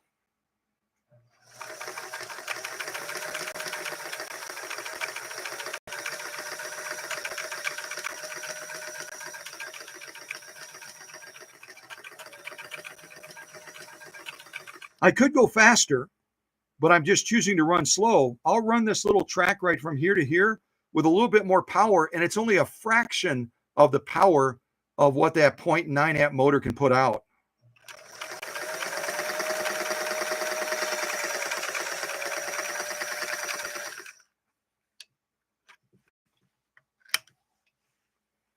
It's kind of a pretty little pattern, isn't it? And you can see it really presents well when you make that stitch length a little bit shorter. I think it's really quite a lovely stitch. And we got a lovely stitch on the back as well with the lock stitch. I'll show all these to you in the end, but I'm just giving you a quick little glimpse. Just a quick little glimpse of that as well. Clip our threads, and we got 3 more fashion discs that we can try on Gracie. And I think quilters really do enjoy, most of them are diehard straight stitchers, but they do enjoy using fancy stitches or decorative stitches to kind of jazz up their quilts a little bit and to do some edge work in that. So I think that possibly when Jane gets this machine back in Florida, if she hasn't used some of these fancy stitches before, seeing them now laid down on this cotton with this quilt batting, she might decide to use them. You know what I mean? She might decide to use them, and that's totally great because they really are quite lovely stitches. There's our lock stitches on the back. Beautiful lock stitching, beautiful top stitching. Excuse me. Get this back into place. All right. So I'm going through the routine again now. I'm going to take the thread off. Take the thread off. Open up our little door. Take our stitch width down to 0 so that finger retracts. Take out our little retainer. Got our little retainer out of there now, and then we'll take out our little fashion disc. And again, this was fashion disc 355. There you can kind of see it from the edge. The light hits it just right. Ha-ha! Just the right angle. Look at that. It's like magic, almost. I like that pattern a lot. That's probably one of my favorite ones. Let's see. What do we have here? This is kind of a brick pattern, I think, almost. Let me see if I can show it to you. Maybe with the right angle. And this looks like it's disc number...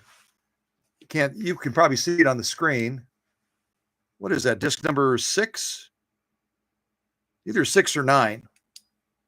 But that's the one we're going to try to do next. This one here. Yeah, that's kind of a cool one, don't you think? Yeah, let's give that a go. All right, so we're going to insert that inside. Get it mounted on there properly. Get our little retainer into place. And you don't have to ratchet this down. You just screw it down so that it holds that disc firmly in place. But don't crank it on there like you're gonna, because these discs are made out of plastic. They're polymer. So just get it in there so it's snug, and then That's more than adequate to hold it in place as it rotates around on the cam stack. Okay, so I'm going to get our thread back into place. Yay! Ha-ha! Move our stitch width back to 4. Needle is clear of the material while we're doing that. And now we're going to do our little building block thing, or whatever that thing is called. That stitch, the proper name for it. And we'll lay down our next stitch line on there. Let's see here. Get our take-up arm all the way up. See, our take-up arm is kind of down right now. See that? I'm going to bring that all the way up, up, up, up, up, up, up, up, up, up, up, up. There we go.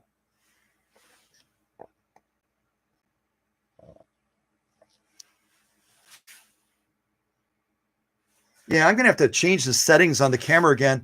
When I was doing some of the unboxings, I adjusted the camera so that it would zoom in closer.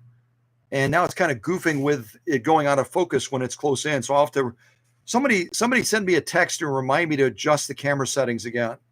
You have to kind of go into this little program and all this kind of fancy stuff. And yeah, because it's doing goofy stuff. When my hand gets in the way, it kind of throwing the camera out of focus.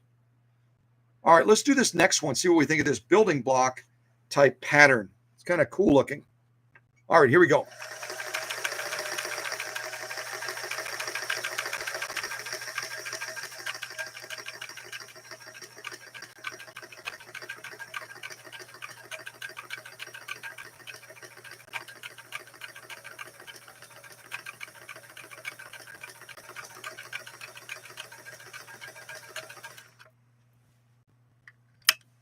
Yeah, it's kind of a nifty one, isn't it? I like that one. Especially the way they kind of face each other off. We've got the ribbon one. We've got the building block style one right next to it. They really do complement each other nicely, don't they? Hopefully you can see that in the shot. Yeah, lovely, lovely stitching. Lovely stitching. And I think at nighttime I sew straighter than during the daytime. I think I do. I'm doing a pretty good job of keeping these columns lined up. And yeah, I don't know if I'll ever be able to do it again. Maybe not. All right, let me give that a clip. Get our thread set for the next sew off. And we'll do our next fashion disc pattern. Get this into place. Yeah, now that I'm looking at it, I'm not really that straight. It's not horrible, but it's not, some of you could sew a lot straighter than I could. All right. So let's get this disc out, the building block one we just did. Again, just for reinforcement. Go ahead and take our stitch width all the way down to 0. Make sure my needle is clear of the material. Take our thread off real quick. Open up our lid. Remove our little retainer. Take our fashion disc out. And this was fashion disc. It looks like maybe number 9. I think it's number 9, maybe. It gets number 9. Yeah, that's the one we just did. Okay. I'm going to put it in our stack. Here's our stack so far, the ones that we've already done. All right, now we're going to put our next one in. What is this one? This has a similar resemblance to the one that we just did, but it's a little bit different. Let me see if I can show it to you. It's a little bit different. This is number 12. Number 12.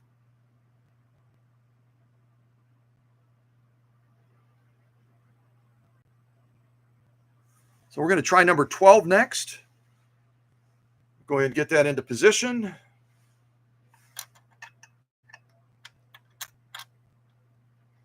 And I'll just show you real quick from the top. It's real simple. You just slide the disc in, and there's a place on the disc for that pin to slide into. See it right there? Just kind of sliding it into position. And again, we do it with the stitch width setting on 0, so that this little reader right here is not pressing into the fashion disc. We just add our little retainer.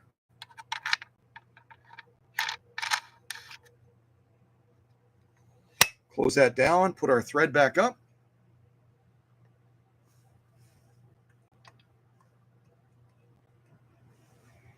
Yeah, I can feel the static in the thread. It's kind of weird. It's totally weird. Okay. Get our take-up arm all the way up. And now we'll do this next pattern. But the first thing I have to remember to do before I start sewing is I've got to move my stitch width back to 4 so that we're all set with that. Lower the camera down again. If I back the camera up a little bit, it'll stop going out of focus. Maybe not. Okay, so let's do this next pattern. And then we just have one left. We only have one fashion disc left that we haven't tried yet. Okay? All right, here we go.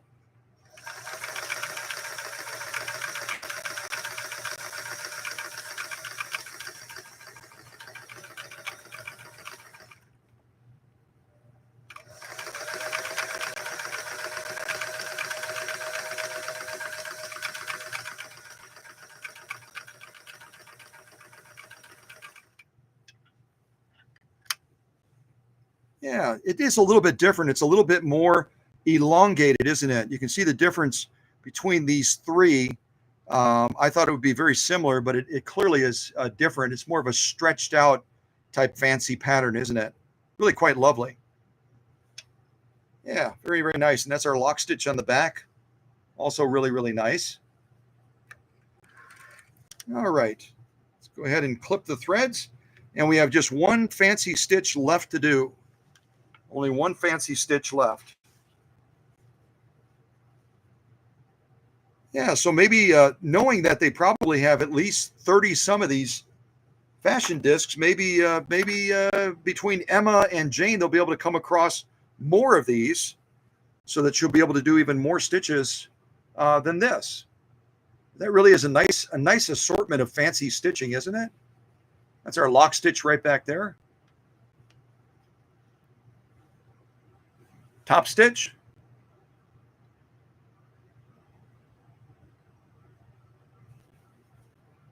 Yeah, quite spectacular. Quite spectacular. All right, let's get this lined up for our final fashion disc, our final fancy stitch. So we've got our needle clear of the material. Very, very important, because as soon as I move this from 4 to 0, watch that needle. It doesn't move much, but it moves enough that you don't want to have that in the material and maybe bend that needle. Just a quick question for the audience. Does anyone know? Oh, also hello to Shirley. I don't think there's probably other folks that have joined that I haven't said hello to yet, but I see that Shirley is the last one to type something in the live chat. So welcome to Shirley. And Shirley may have come in to the live stream a million times before, but that's a new name to me. So I'm really glad that you're here, Shirley. Very, very glad you're here. All right. So now we got to go through our routine again, don't we? We got to go through our routine. We've already taken this down to 0, so we're good to go there. We take our thread off real quick, just set it on the bed, open our little door, take out our little retainer, take out our fashion disc that we just used, put that to the side. That was fashion disc number 12. And now we have fashion disc number 351. 351. Fashion disc 351. Kind of looks like does that look like a scallop to you, maybe? A scallop or something like that? I have no idea. But this is fashion disc 351. 351. Go ahead and get that inserted in. And we'll do our last fancy stitch on Gracie. And then we'll launch into some other sew-offs for fun and see how she does on those. But again, with this being a quilter's machine, that's really what Jane loves doing. Jane is a quilter. We really zeroed in on the right direction with doing these 2 layers of 100% cotton and this quilt batting, as you can see. So we've demonstrated the kind of sewing that Jane in all likelihood is going to be doing with Gracie when she gets back to Florida. All right, so we got to remember as well, take our stitch width back to 4. We're going to leave our stitch length alone. We'll leave it right there. Take up arm all the way up. Almost. There we go. A little bit further. zero in on the stitching now. And I'm going to get something to drink real quick. You probably can hear my voice is a little bit crackly. And then once I finish this last stitch, we'll look at all of these stitches in totality on the 100% cottonwood quilt batting. And then we'll launch into some of these other materials. But I also want to be mindful of the time. It looks like we're at an hour and 57 minutes. And again, our East Coast friends like Candido and Jane and Emma, it's already going on. What is it? It's already going on 9:30, isn't it? It's already going on 9:30 East Coast time. So we won't go as long as we usually go, out of consideration for the folks that are on the East Coast or in other parts of the world that might be a weird time as well. So, oh, there we go. That helped my throat a little bit. And I didn't specifically point it out. I showed you the bobbin inside of here, but I didn't talk about the fact that it's a class 66 bobbin. This 328K operates with a class 66 bobbin, and you can certainly use one like this that has 4 holes, or you can also use the earlier version that has 1 hole, and both of them are going to work just fine on the machine.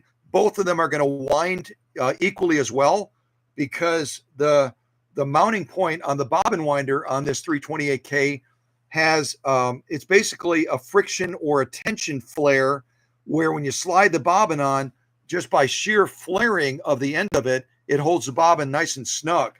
I'll show you kind of what I mean. I'll try to show you what I mean. There it is. See how there's a little cut? There's a little split in there. If I kind of turn it like that.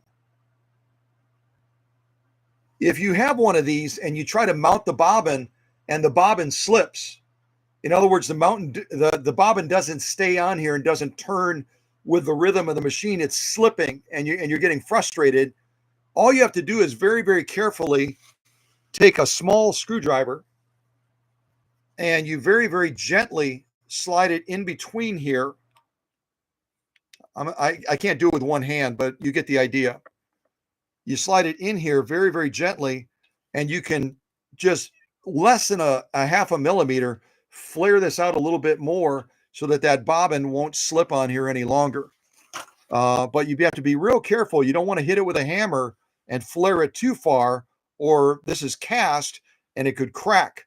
But you can flare it out just enough that it'll bite that bobbin, and that bobbin will seat on there nice and firm, and it won't be falling out of place while you're trying to wind it. Okay. And also remember your oiling point on here as well. You've got a little oiling point, just a single drop of oil about every, I would say about every 10 to 15 times you wind a bobbin. Just put a little drop of oil in there. You don't want to put too much because it'll wick across that shaft and then it'll get on your wheel, and then your wheel will start slipping. So not too much. And you can periodically clean your bobbin winding tire. You can clean it using a Q-tip swab with just a little dampened rubbing alcohol on there. And it'll clean it off very nicely. Cleans it off very, very nicely. All right, what do we got? There we go. All right, so we have our final fashion disc in now. Our final fashion disc. We're going to go and stitch down these 2 layers of 100% cotton with the quilt batting, and we will then take a look at the stitches up close, and then we'll move into some of these other materials. We're probably not going to be able to do all of them because we're at 2 hours already, and I want to be, again, considerate of our East Coast friends. So let's see, get that into place. That's back there. That's back there. Okay, we should be good to go. Let me back the camera up just a little bit. We're going to do our final stitch now with our fancy disc that we just inserted. Okay. All right, here we go.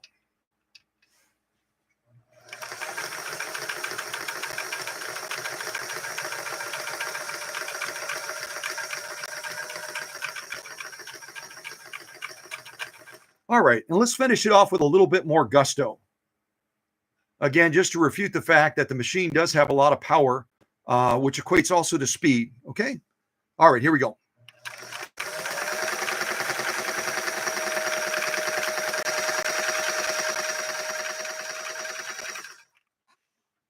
This table is sturdy, but it wiggles a little bit when I'm sewing.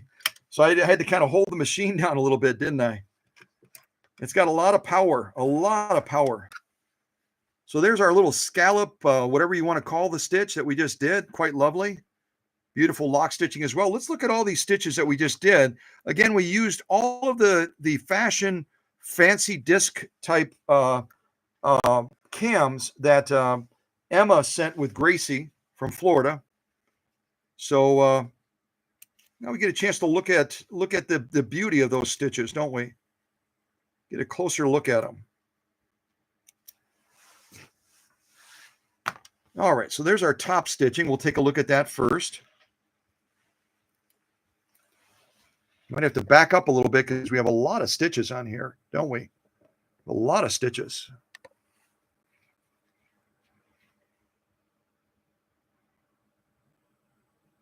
Camera's going. I think I'll focus eventually. We'll kind of do it in columns. What do you think? We'll do it in columns.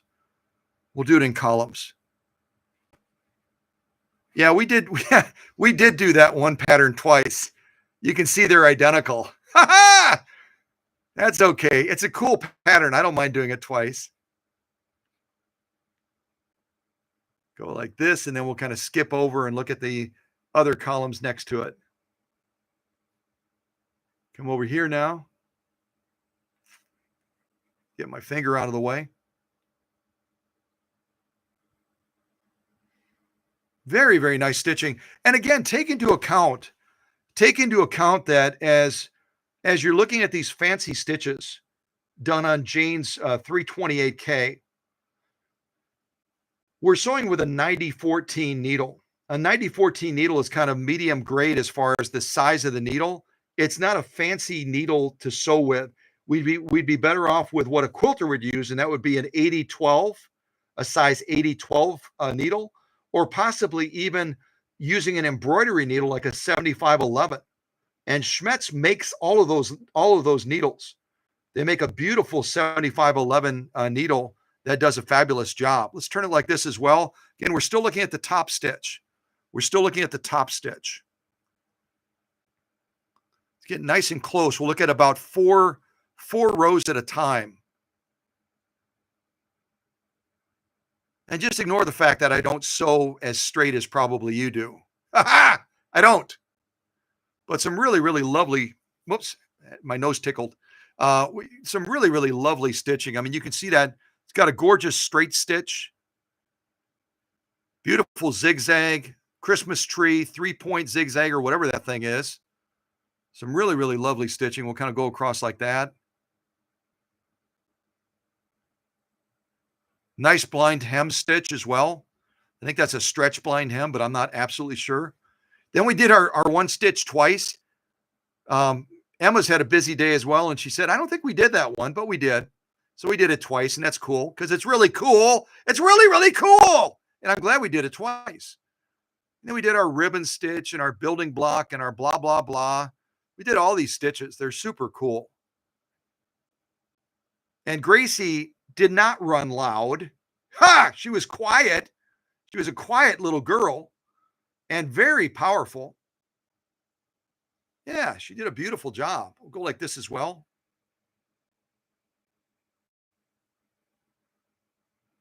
And we'll turn it over and look at that lock stitch. Yeah, beautiful stitching. Totality of the stitching, as I like to say. So I'm pleased to say we used every single fashion disc, every single fancy stitch that Emma sent. Really quite spectacular. Lock stitch. And you remember how we backed off that presser foot pressure because we got a little bit of puckering up here. See that puckering? We got that little puckering up by the straight stitch and the zigzag. We turned back that presser foot pressure and look at it. We didn't eliminate all of it, but we eliminated almost all of that puckering. We reduced it significantly. So just remember, if you're sewing and on the bottom of your material, you get that puckering look, back off your presser foot pressure. Back it off just a little bit. You don't want to take away the feed factor, but you also don't want to be pressing down too hard on that material either. Come on, camera. There you go.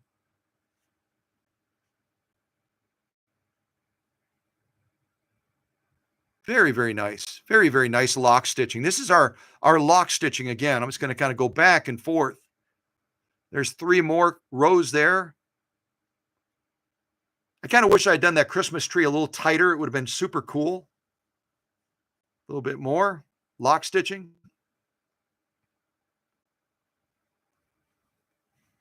Here's our ribbon stitch and our building block stitch and our blah, blah, blah stitch. Yeah, lovely, lovely stitching that this 328K that was made again in Kilbowie, Scotland, and then finished in Canada. Laid down, this is our lock stitching that we're looking at right now. Beautiful straight stitch all the way across, just gorgeous drop dead. Are you kidding me? Stitching from this 328K.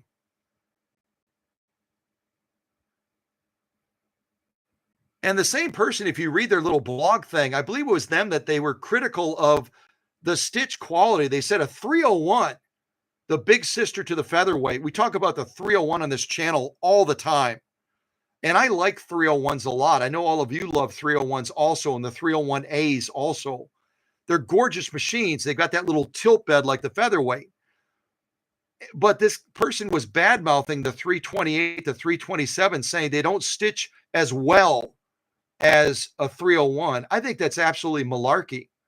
If we went to a smaller needle, like a size 80 or a size 7511, this stitch would have even better refinement than it does right now. The size of the needle matters. Plus, we've got generalist thread right now where nothing wrong with the Coats & Clark dual duty XP thread. It's great thread, but it's not the best thread to use for fancy stitching. It's not. So if you think these stitches look pretty doggone amazing, I do, then imagine how even more amazing they would be if we went to a smaller needle and who knows, maybe a specialty needle like a 7511 embroidery needle, and then we went into a specialty thread as well. Holy mackerel. Can you imagine? So that's our lock stitching. It's absolutely wow. Top stitching, wow. So let's do this now. I think this is a definite testimony of, is this 328K ready to do quilting, ready to do quilting down in Florida with Jane? Yes. Yes, she's ready. She's absolutely ready to get the job done. Gracie is ready to, let's do it. Let's do it right now. Gracie is saying, let's go get a plane ticket and you can take me on as carry-on. And I can even bark like I'm your what do they call it? Emotional. I'm your emotional support sewing machine. I am, and I can bark. Gracie is incredibly smart. She could bark and I could take her on as carry-on and we could be down in Florida around, Naples, Punta Gorda, all that area. We could be down there probably, about 4 hours? Yeah. This is my emotional support sewing machine. And we could, but I'm not going to fly tonight. No, I don't think so. I've never flown out of, I think the last time I flew on a Minneapolis was like about 1,000 years ago. So if any of you fly on Minneapolis all the time and it's not as bad as I think it might be, you can encourage me. You can encourage me a little bit, but I'm not ready to fly out tonight. So calm down, girl, calm down. You'll be home with Jane soon enough. Soon enough, you'll be home. Yeah. All right. How are we doing on bobbin thread? Ooh, I can see the little edge of it right there. You see the little edge of it right there. We still have almost half a bobbin, so I think we're okay. And what I'm going to do, just to kind of grease the wheels a little bit in a sense, and you don't have to do it this often, but I'm doing it just to show you again. See this little ledge right here that the bobbin case is riding on? This is our bobbin case assembly right here, and it's riding on the edge of this hook ledge right there. So what I do is I just put a little glaze of oil on there, just barely oil, and a little bit of glaze over here on that part of the ledge as well. And what that does is it creates a beautiful slick sliding so that bobbin case can basically float. It can basically float on top of this hook assembly right here, because this is going to be stationary and this is going to be moving. See that? It's going to be moving. Aha! So periodically you just add just a little dab of oil on that ledge, and it'll keep your machine running very, very nicely. Yeah. All these tips are free. Call now. Operators are waiting. No, they're not waiting. I think the operators already went home, but maybe not. Okay. So I'm going to, since we are at 2 hours and 12 minutes, we're at 2 hours and 12 minutes. I'm going to show Emma the various materials that she sent.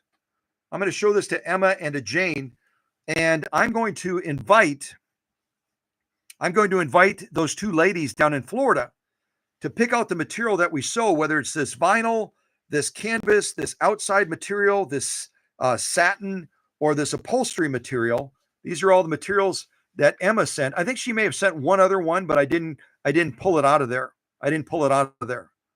So I'm going to invite the ladies down in Florida, Emma and Jane, to pick. Are we going to do vinyl? Are we going to do canvas? I think this is a canvas material, outdoor material, satin, upholstery material. And then what kind of stitch should we try to lay down on it? I'd like to try a different stitch on each one of these materials just to say that we sewed them. So I'll leave it to Emma and Jane to talk right now, decide what we're going to do. Looks like Shirley has to bow out as well. Shirley, great having you here, dear.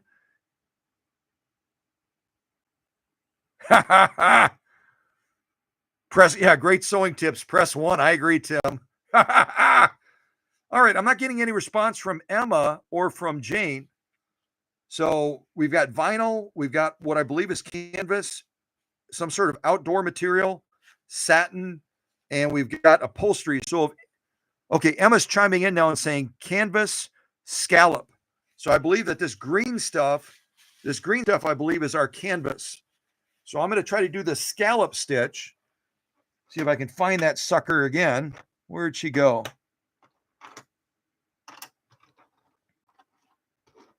Where's my scallop stitch? Is it in the machine already? Is that the last one we just did? I bet you that's the last one. That's the last one we just did. That's why I don't see it on the table. All right, so we're going to do 2 layers of canvas, and we're going to lay down a decorative stitch on it, or a fancy stitch, as they say. We're going to lay down a fancy stitch, or try to lay down a fancy stitch, and get our take-up arm all the way up. I'm going to go ahead and move our stitch width back to 4. I'm going to move our stitch length quite a ways down, all the way to about 20. And let's see how Gracie does. Again, just so all of you understand, I want to be real clear about this. When I do a live stream to present a machine, I'm not showing the absolute maximum that machine can do. Gracie is incredibly strong and also quiet, by the way, contrary to what that blogger was saying about 328s and 327s. And I believe there was another model mentioned as well. But I wanted to demonstrate the greatness of the machine, the stitch quality, and the wide field of materials that we sew. We don't just do a cotton sew-off and consider it done. We go through a wide field of sew-offs, which is what we're going to do right now, starting with this canvas. And we're going to be doing it with a fancy stitch, not just a straight stitch or a zigzag. So we'll see how Gracie does. Again, I'm sewing with a universal needle. The universal needle should be able to handle this canvas because it's kind of a woven type material, and the universal has kind of a rounded point on it, so it should be able to get through this very easily, hopefully.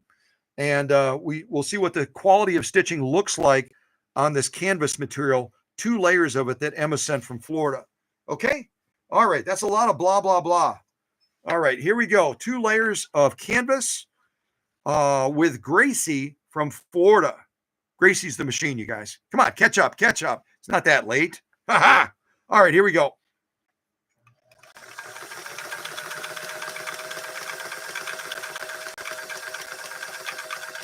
Oops, I just noticed something. Hey, that's cool, though. You can see the take-up spring do its thing.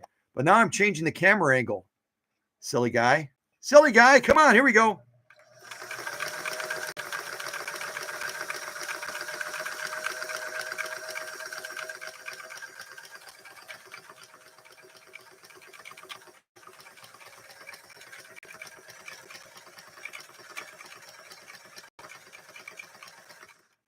All right, so we just sewed through 2 layers of canvas. Again, it's not as much as Gracie could do. Gracie could do much, much more than this. But that is a lovely scallop style stitch. And I could change the look of it by changing the width. I could make it a little bit more narrow and get a little bit of a different stitch presentation that I did. But this is how I decided to do it. When Jane does this down in Florida, once she gets Gracie back, she can change the width, she can change the length, she can do whatever she wants to do to get the look of that fancy stitch that she likes. But at least gives you an impression of how easily Gracie just mowed through 2 layers of heavy grade canvas. I think that's what it is anyway, canvas. So let's look at the stitching, and then we will move on to one of those other materials that Emma sent with Gracie. And then we're going to be moving, we'll be moving towards wrapping this live stream up pretty soon because we're at about 2 hours and 20 minutes. So here's the scallop style stitch that we just laid down somewhere. And again, we could go shorter on the stitch length. We could go, let me see if I can get it to cooperate this way. There we go. We could make it shorter. We could make it a little bit more narrow to give it a little bit more of a rounded look. But this at least gives you an impression of that fancy stitch on 2 layers of a heavy grade type canvas. You can look at the texturing right in there. You can see it's not a light canvas at all. Beautiful, beautiful stitching. There's our scallop style stitch on 2 layers of canvas. Here's our lock stitch. Equally beautiful. We'll look at it like this first. Yeah, could make that even shorter and kind of tighten that up a little bit more. But you get the idea. You get the idea. Really lovely.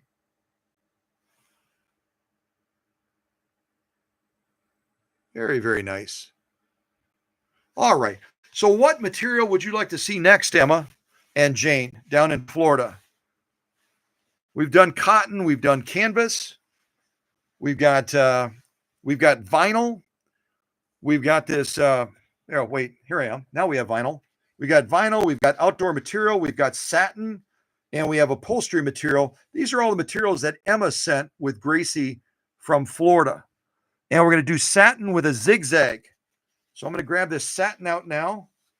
It should be our satin right there, which the camera does not like the color of that satin at all. I hope we'll be able to see the stitch pattern. I hope we can, because it's going to be white thread against a very light satin. It's going to be a little bit of a challenge for us to see it, but we'll do our best, right? So now I have to change that fancy disc out, don't I? Because right now we've got the wrong disc in there. So I'm going to take us down to 0. Needle is clear of the material. Open us up here. Take our little retainer out. Take our fancy disc out. This is a disc 351 that we just did. Now I'm going to look for that zigzag somewhere over here.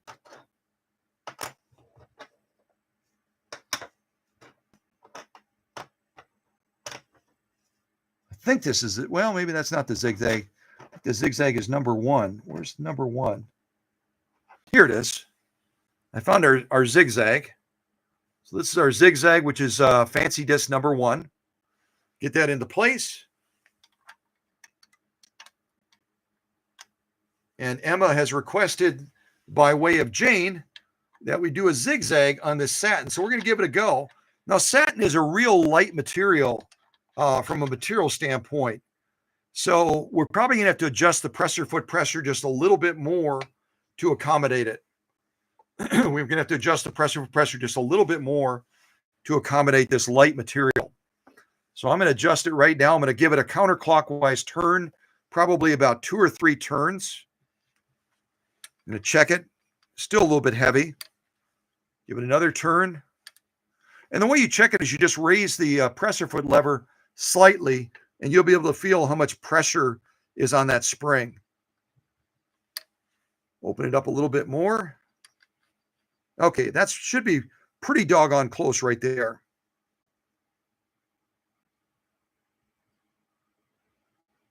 All right. So we're going to be sewing on satin now, and I do have a little bit of a stiffener in between these super thin layers, just so there's a little room for that knot. Otherwise, there really won't be any room for that knot sewing with this Coats and Clark dual duty XP thread. There just won't be any room. So I'm going to move that stitch width back to 4. And I'm going to move our stitch length down to about 8, between 6 and 8. So we get hopefully a nice point on that zigzag. All right, let me adjust the camera down. You see how that's reflecting. And this is a continuous on light. There's no off switch for this light. So the camera is going to have to just deal with it. You know what I mean? The camera's just going to have to deal with it. All right, let's try to lay down this zigzag. Again, we've got satin and a thin little layer, super thin little layer of stiffener in between. And we've already backed off the presser foot pressure. Excuse me, let me get a quick drink.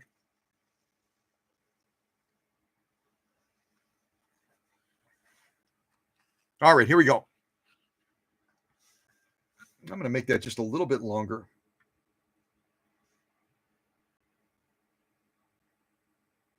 All right, here we go. Zigzag on satin with a stiffener. Here we go.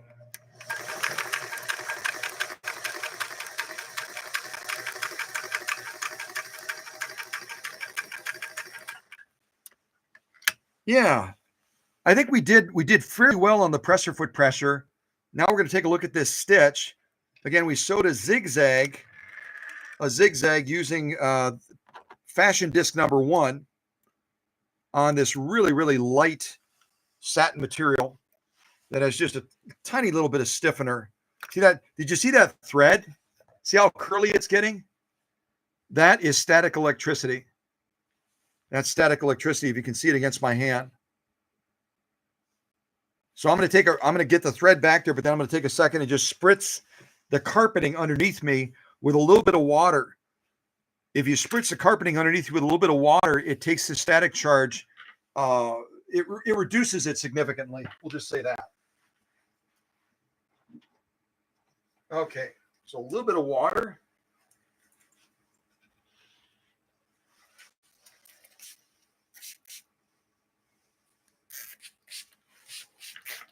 Just don't spray too close to the foot controller because that's electrified. Ha-ha! All right. That should help us a little bit, hopefully.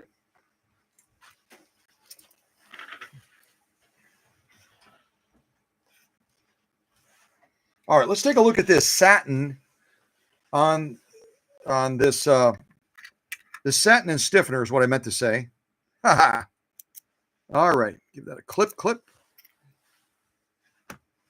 All right, this is our top stitch. We'll take a look at that first. I'm hoping the camera will be able to pick this up okay because it's a real light thread on a light satin. Let's hope. Yeah, but you can see that. Look at the holes on that satin. See how big those holes are coming through the material? That's where I'm saying you wouldn't want to sew on certain materials with a 9014 needle. It's basically leaving like a bazooka hole. See how big those holes are? You'd want to go with a 7511 or maybe even a little bit smaller. But a beautiful, beautiful zigzag all the way across. Beautiful, beautiful zigzag. I love the point on that. And we accomplished that point by reducing the stitch length just a little bit. Just a little bit. But definitely if you're sewing satin, you don't want to be sewing with a 9014. But we are. That's a gorgeous zigzag. That's absolutely page 34 plus, in my opinion. Beautiful stitching.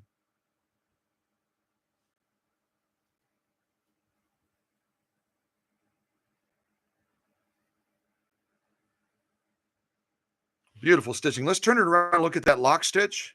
Yeah, those holes are a hoot, aren't they? Look at those holes from that 9014 needle. Oh my goodness. All right, let's turn it around. Look at the lock stitch. Beautiful, beautiful lock stitching as well. Going through this very, very thin satin. And you notice we're looking at the lock stitch now, and you really don't see any bunching. You don't see any puckering of that material because we backed off that presser foot pressure so far.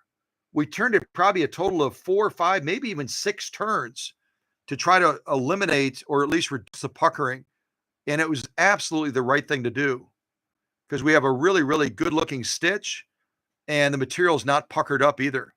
I was explaining that on the phone to someone today. I shared that story with Susie, a lady in St. Paul. I just returned her machine to her. I'm not going to say which machine, but I just returned the machine and she was having a little bit of trouble with puckering. She was sewing satin and I told her to adjust it and she sent back a exclamation point. Thank you so much. But it's one of those things you just if you don't know, you don't know, right? If you don't know, you don't know. So this is our lock stitching again. Beautiful lock stitching with this zigzag on this satin material.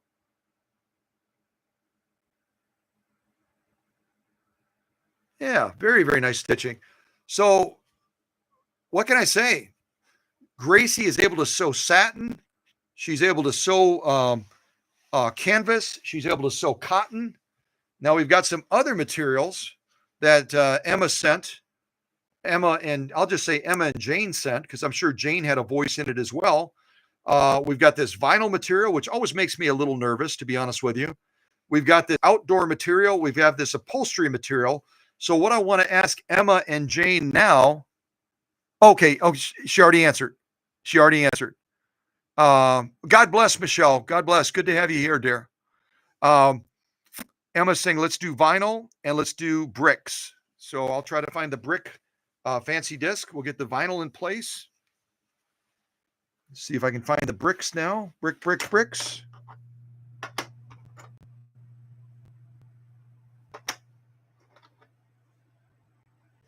Okay, I've got a couple ones that are kind of like bricks. Let's see which one Emma wants to do. We've got the one on top, which is 12, and we have the one on the bottom, which is 9. So Emma, if you'll tell me whether you want 9 or 12, the one on top or bottom. There's the bottom one, and there's the top one. These both have kind of a brick look to them. So just tell me top or bottom, dear. Top or bottom? I'm guessing you're going to say bottom. Yep, I thought you would. So there's our bottom one. Set that over by the machine. The other one down. Now we're going to go through the same regimen that we've done several times during this live stream. I'm going to go ahead and take the thread down. I'm going to go ahead and take the stitch width to 0. Open up our top. And we'll remove that fashion disc that we just used. And the zigzag fashion disc. Now we're going to put the brick one in. And we're going to attempt to sew through 2 layers of vinyl. Again, this is not the maximum. This is not the maximum that Gracie could do. But it's what we're going to demonstrate to show the greatness of what I hope she can do in generating a beautiful stitch through this vinyl. Vinyl, as most of you know, if you don't know, vinyl is notorious. Let me show you what I'm looking at. Vinyl is notorious for causing skip stitching, breaking the thread, bending needles, and doing all kinds of awful things. And we're only going with a 9014 needle. So we'll see how she does. We'll do 2 layers of this vinyl, and we're going to be laying down not a straight stitch or not a zigzag. We're going to be laying down a fancy stitch on this material. So let's see how she does through this tricky stuff that causes a lot of problems for sewists when it comes to stitch distortion, skip stitching, and everything else. Hopefully that Schmetz needle, even though it's getting a little tired, hopefully that Schmetz needle is able to get the job done and get us through these 2 layers and give us a beautiful stitch. Let's see here. I've got to adjust my stitch length because right now we're way down here. Where is it? There it is. Adjust it back to about right around 18 stitches per inch, right about there.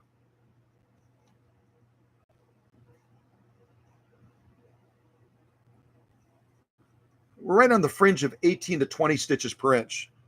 So let's see how Gracie does with this sew-off. This is probably the sew-off that makes me the most nervous, to be honest with you. It's probably the sew-off that makes me the most nervous, but I'm sure that Gracie is up to the task and she has lots of workshop magic. She's done beautiful on satin. She's done beautiful on canvas. She's done beautiful on cotton through all of the fashion discs that Emma sent. So we'll see how she does now on this tricky vinyl stuff. And what I'm going to do real quick, because this is slippery, it's real slippery stuff, is I'm going to go on top and I'm going to bump our presser foot pressure back up again. Remember we bumped it way down? You can see all the threads. We're going to go 1, 2, 3, 4, 5, 5.5. Ha-ha! 5.5. And that should give us hopefully enough grit to push down that slippery vinyl against those feed dogs and get us to the finish line on this vinyl. I hope so. All right, here we go. Vinyl, 2 layers of it with a brick fancy stitch that Emma and Jane have requested of Gracie. So Gracie, go get them, girl. We believe in you. Hopefully you can get this done and do a beautiful job. All right, here we go. Oh, I'm not getting any movement. I went too low. So ignore that little stitch. I'm going to lengthen my stitch length just slightly. Get us moving forward. If you go too short on the stitch length, you kind of stall out, which is what I just did on this vinyl. I just lengthened it a little bit. Hopefully that gets us traction again. Here we go.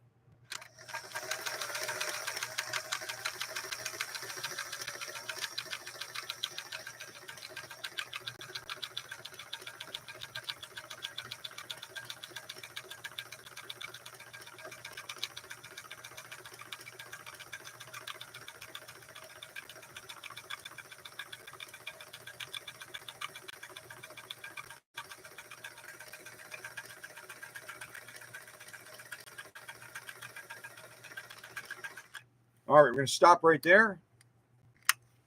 And again, this is not maximum. Gracie has a 0.9 amp motor. She's been fully optimized in the workshop with a lot of workshop magic.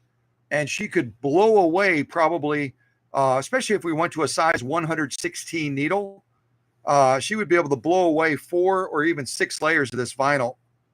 I'm pretty sure of that.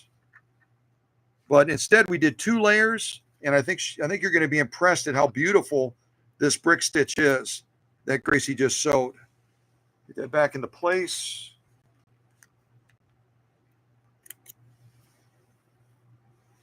All right, let's check these out. This is our top stitch. We'll look at that first.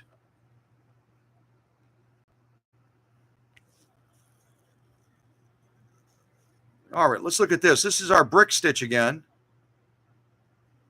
Camera's zeroing in slowly but surely. There we go. Thank you, camera. And I could have made that shorter, but remember when we launched, I went shorter, and this is what happens if you go too short with certain fancy patterns. Certain fancy patterns, they need just enough stitch length to be able to launch and move that material. I went too short, and we got a little bit of a stall out right there at the beginning, but then I adjusted it, and we moved across beautifully on these 2 layers of vinyl with this brick pattern. A lot of needle movement there. A lot of needle movement on a vinyl material. It's not easy.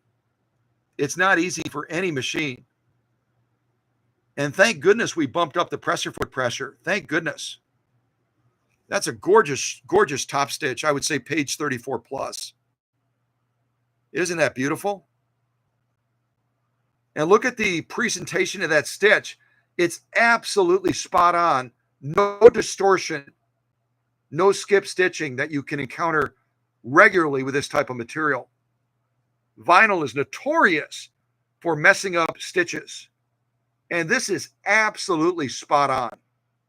Absolutely spot on. So the folks that made this machine in Kilbowie, Scotland, and in Canada could not help the fact that I would sew crooked anyway. I would sew crooked, but the stitching is gorgeous.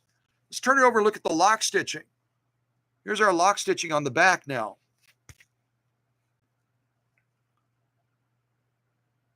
Absolutely beautiful lock stitching as well. We go across like this, and then we'll look at it vertically too.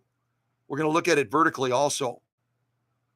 Precision stitching by Gracie through a very, very tricky material.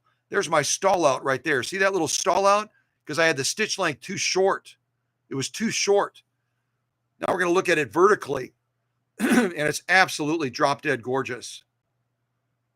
Absolutely drop dead gorgeous. And imagine if we used a more precision needle, like an 80, I don't know, maybe like an 8012 or maybe even a Microtex needle, a sharper needle to cut through this this material that's so notorious for messing up stitching. But even with the needle we're using, it absolutely knocked it out of the park. Beautiful stitching. That's our lock stitch. Beautiful top stitching as well. So vinyl is a definite success. Let me see what we have left as we wrap up this live stream. We're at about 2 hours and 38 minutes. I want to wrap this up.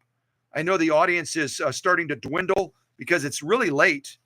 Even here in the Midwest, it's after 9 o'clock, which means on the East Coast, it's after 10 o'clock. It's after 10 o'clock. So we've got, let's see, we've got this outdoor material and we've got this upholstery material. Outdoor material, upholstery material. I'll let Emma and Jane pick the stitch.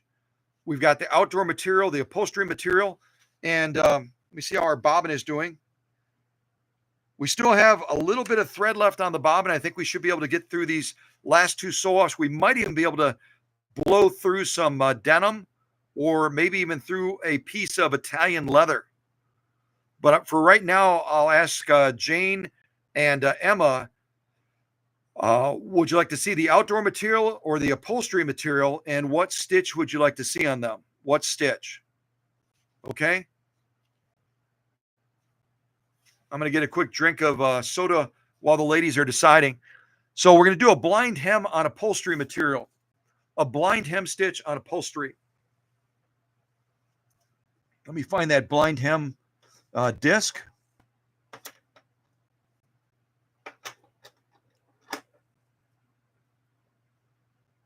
That looks like our blind hem right there. So I'm going to be doing this stitch right here, this blind hem. Once the camera decides to focus. Ha-ha! Come on, camera. We're not done yet, buddy. We got just a little ways to go. There we go. Thank you. We're going to be doing the blind hem. I think this is a blind hem. And it looks like stitch 320. The fashion disc is number 320 right up there. I'm just going to double check I've got the correct one. It should be our blind hem. I think that's the only one that we have close to a blind hem. Yep, that's it. That's it. All right. So we're going to do a blind hem on upholstery material. That's our next sew-off. And again, if you're joining us a little bit late, we're sewing with Gracie, which is Jane's treasured quilting machine from Florida. And Gracie is from a series of machines that were produced in Kilbowie, Scotland from 1960 until around 1965. The machines were made out of aluminum, and the 328K was also referred to as the Style-O-Matic. The Style-O-Matic, because it had so many different style choices it could produce through its fancy decorative type. I said decorative cams, but it's actually a fancy, you know what I'm saying, the fancy discs or whatever they're called. I'm getting to that point of being a little punchy as the hours get later. It's fun to get punchy sometimes. So fancy stitch patterns on these, what are they called? Fashion discs, right? Yeah, fashion discs. I knew what they were called. I was just testing you all to see if you were awake. All right, so I'm going to take my stitch width down to 0, which pulls that little finger back that reads these fancy discs. Take my thread off, open our little top. We're going to loosen this up and take our disc out. That's in there right now. We just did the brick one. We're going to put the brick one to the side and get our blind hem one into place.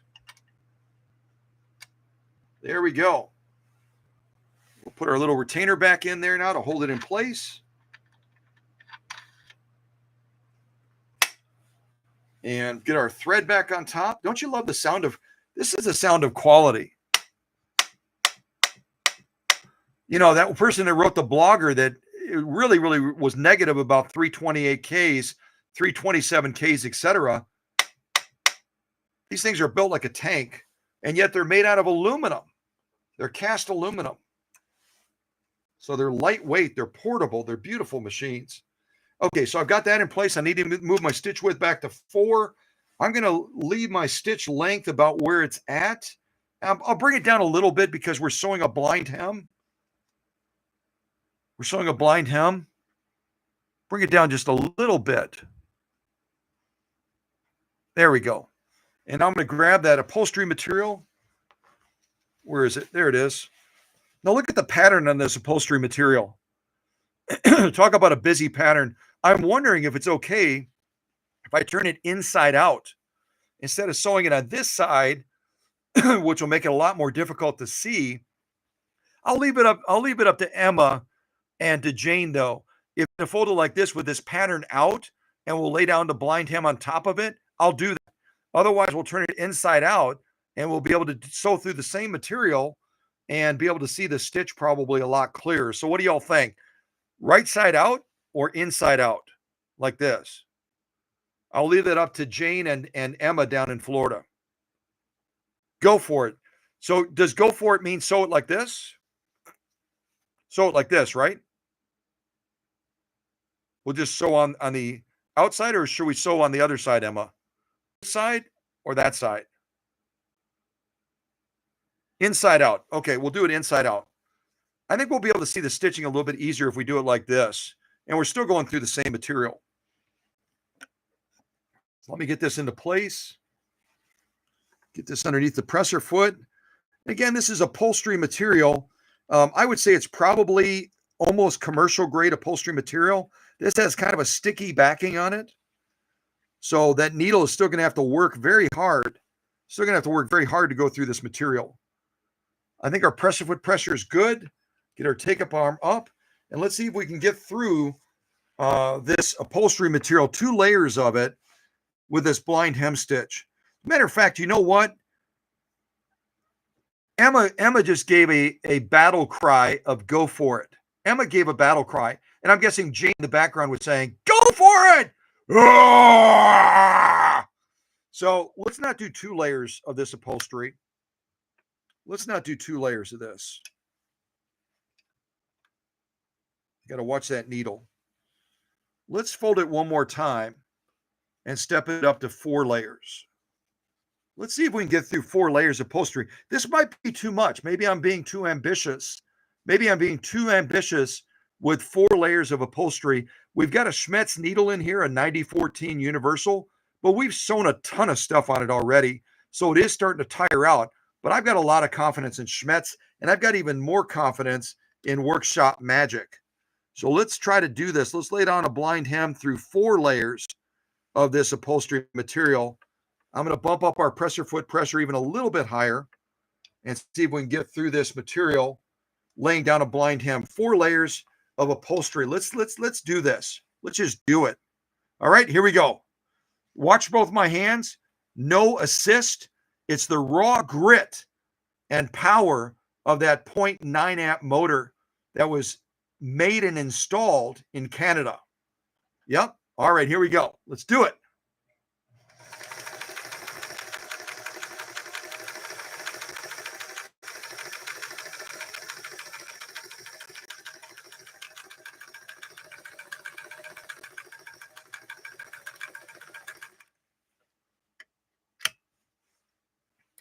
Not even an effort. Matter of fact, you know what? I'm going to do it one more time. Why don't you quit while you're ahead, Scott? You already demonstrated that you went through 4 layers of upholstery material. It's probably commercial grade upholstery material. And does the machine have a lot of power? Yeah, it does. But I'm going to mix it up a little bit. I'm going to mix it up a little bit and give us a bigger blind hem stitch, a little bit bigger. As far as the length, I'm going to lengthen it out a little bit more. And we're going to buzz down it one more time, but this time we're going to go a little bit more pedal to the metal. We've got enough power, but we also want to demonstrate a little bit, and I've done it a couple times during this live stream. We want to do a little bit more as far as the speed as well. and watch that needle movement working very, very rapidly through these 4 layers of upholstery material. Let me back up the camera a little bit, and then we'll look at both of these stitch lines. I hope I don't break a needle. If I do, I've got more, so I'm not really that concerned about it. But let's get this done. Let's just do this and put that blogger to rest. Not only do we have a machine that's running incredibly quiet, but it's also incredibly strong and incredibly fast as well, even through 4 layers of upholstery material. All right, here we go.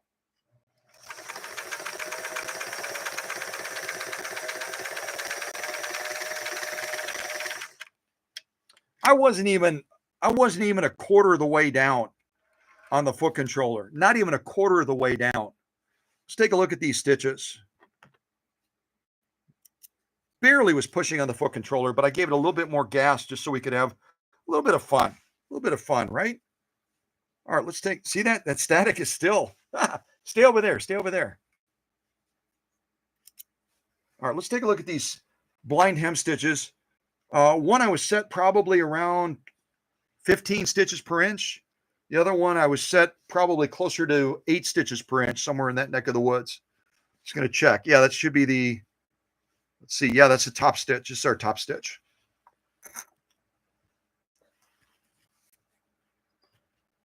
Top stitch, 4 layers of upholstery material. Emma and Jane only asked for 2 layers. I decided to step it up to 4. Come on, camera. We're almost done. We're almost done. Come on. Zero in on that. We want to see those stitches. Thank you. Thank you. Thank you. Thank you. 4 layers of upholstery material. This is the stuff that Emma sent. It's not something I picked out, which makes it even cooler. Makes it super cool. Beautiful, beautiful blind hem stitches going down these 4 layers of upholstery material. Absolutely beautiful. Like this as well, if the camera will be so kind. There we go. Folks, that is absolutely page 34. And if you're brand new, ask one of the people in the live stream, what does page 34 mean? That is gorgeous. I love the peaks. I love the peaks on that blind hem. Just absolutely says, hey, look at me. Look at me. Let's turn it over and look at the lock stitch now. Start lock stitching. I'm going to turn it around like this. Look at that lock stitching. And if you think that's an easy sew off, look at the side. That's what we just went through. 4 layers of what I would consider to be commercial upholstery material. See if the camera will zoom in on that again for us. Thank you. Thank you. Thank you. It's our lock stitching now. We're going across and looking at that. Absolutely as it should be. And I actually like the second row that I did better where it's longer.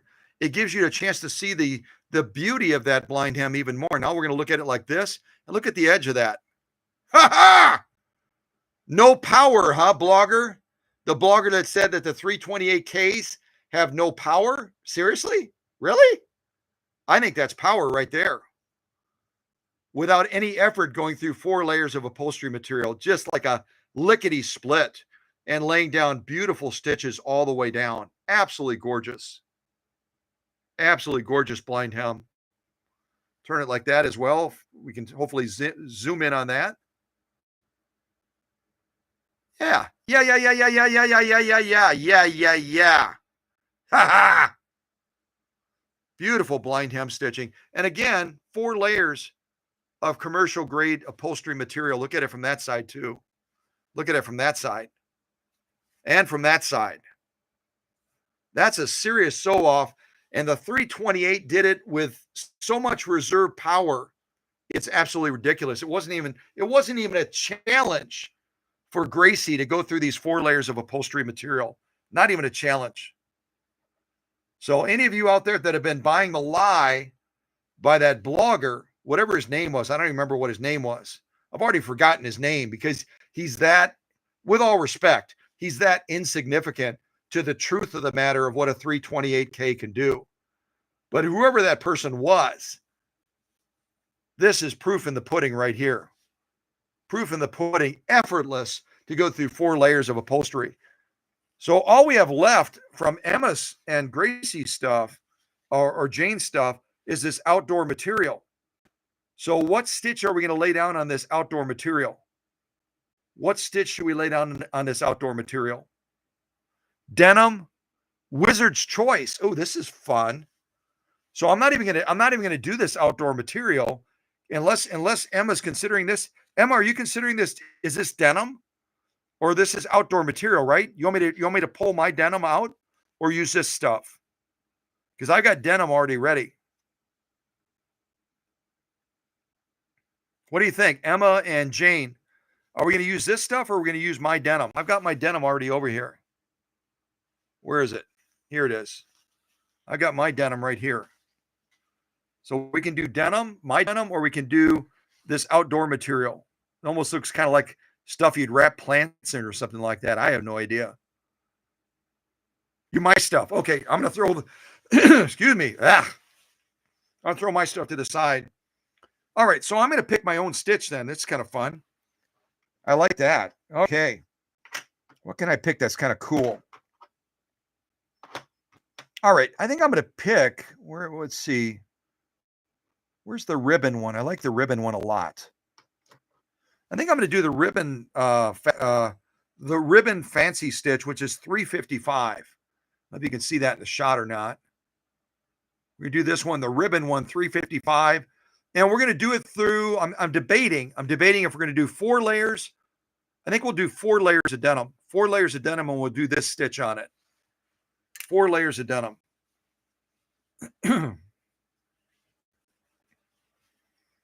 All right. And again, we're not doing the maximum. We're just having a little bit of fun. So 4 layers of heavy grade denim. This is the stuff that Susie and I picked up at a thrift shop.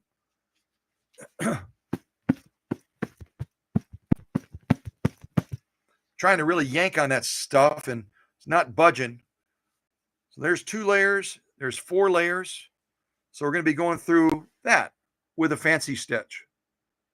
Okay. Let's give this a go. Should probably put the disc in though, shouldn't I? Yeah, let's do that. All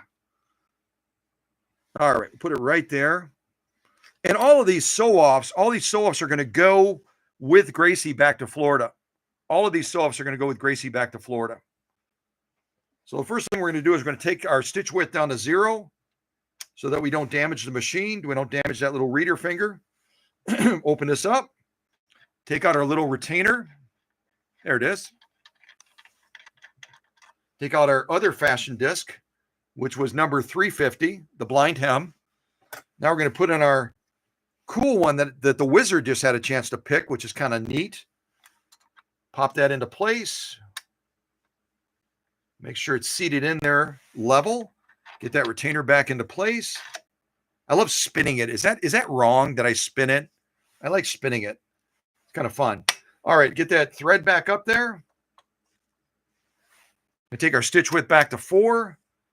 And this is, what is this stitch? This is the ribbon stitch. So I'm going to shorten it up a little bit. Get it to about 15 stitches per inch in that neck of the woods. And again, we're going through 4 layers of denim. 4 layers of denim. This is not this is not maxing Gracie out. Gracie has so much reserve power. This is like a walk in the park, but it's a great sew-off to do. It's a great sew-off to do. All right, I'm going to get that take-up arm all the way up. And again, 4 layers of heavy grade denim. And we're laying down a ribbon-style fancy stitch. A ribbon-style fancy stitch. We're laying down probably about 15 stitches per inch, right around in that realm. So we'll see. All right, here we go. And I'm going to look at the time. We're at 2 hours and 56 minutes. This is going to be my final official sew-off. My final official sew-off. I've gone through all the materials except for this outdoor material, which Jane and Emma said I could skip, and we're going to do denim instead. And then who knows, maybe as you all are wrapping up and saying goodnight and blah, blah, blah, maybe I'll zip down some Italian leather with another fancy stitch just for fun. Yeah, just for fun. All right. All right, here we go, Gracie. We're almost done, Gracie. We're almost done, dear. Show off for Mama back in Florida. Show off for Jane. Show her what you got, honey. You're a quilting machine by design. That's the way Jane uses you. But we've done so much more with you tonight. So many different sew-offs. Look at this. I got to grab them. See if I can grab them. We've done cotton. We've done vinyl. We've done satin. We've done canvas. We've done upholstery material. All of these things tonight on the live stream. And now we're going to do 4 layers of denim with a fancy stitch. All right? So pay attention, y'all. We're almost done. Here we go. All right, Gracie, do your thing, girl. Do your thing. Come on. All right. Oh, okay. Yeah, I can do that. I can do that. Hold on. Hold on. I can do that. She needs a little bit of a wizard's touch. A little bit of a wizard's touch. So I'm going to back out a little bit and put our wizard. You can't see him. Let's put him over here. Put our wizard right here. I'm going to change the camera angle just a little bit. The upper tension's blocking you, Mr. Wizard. That's okay. You're still there. You're still there. We know you're there. All right. Now give Gracie the encouragement that she needs to know that you got this, okay? This is our wizard right here. And actually, Emma sent this to the workshop. This is one of the wizards she sent. She sent another one as well. Okay? So a little bit of extra wizard power going towards this final official sew-off. 4 layers of denim with a ribbon-style fancy stitch. Check our threading. Check our settings. Everything looks good. All right, let's get her done. Here we go.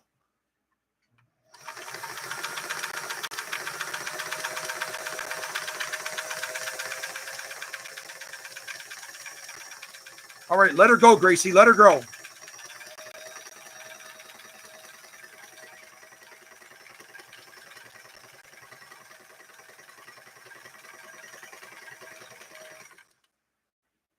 That a girl. That was fun to stretch your wings a little bit, wasn't it? That was kind of fun to stretch your wings. Yeah. All right, let's take a look at this last official stitch, which is a ribbon style stitch on 4 layers of heavy grade denim. And with a little bit of help from the wizard that Emma sent to the workshop a while back, Gracie just really blew through this. Like I said, she could have done probably 10 layers of denim, but we don't have to push her to the limit. Gracie and Jane can have fun down in Florida pushing some additional boundaries. So here's our fancy stitch, our ribbon stitch. Let me see if I can angle the camera up a little bit more towards the light. Come on, camera. We're almost done. We're almost done.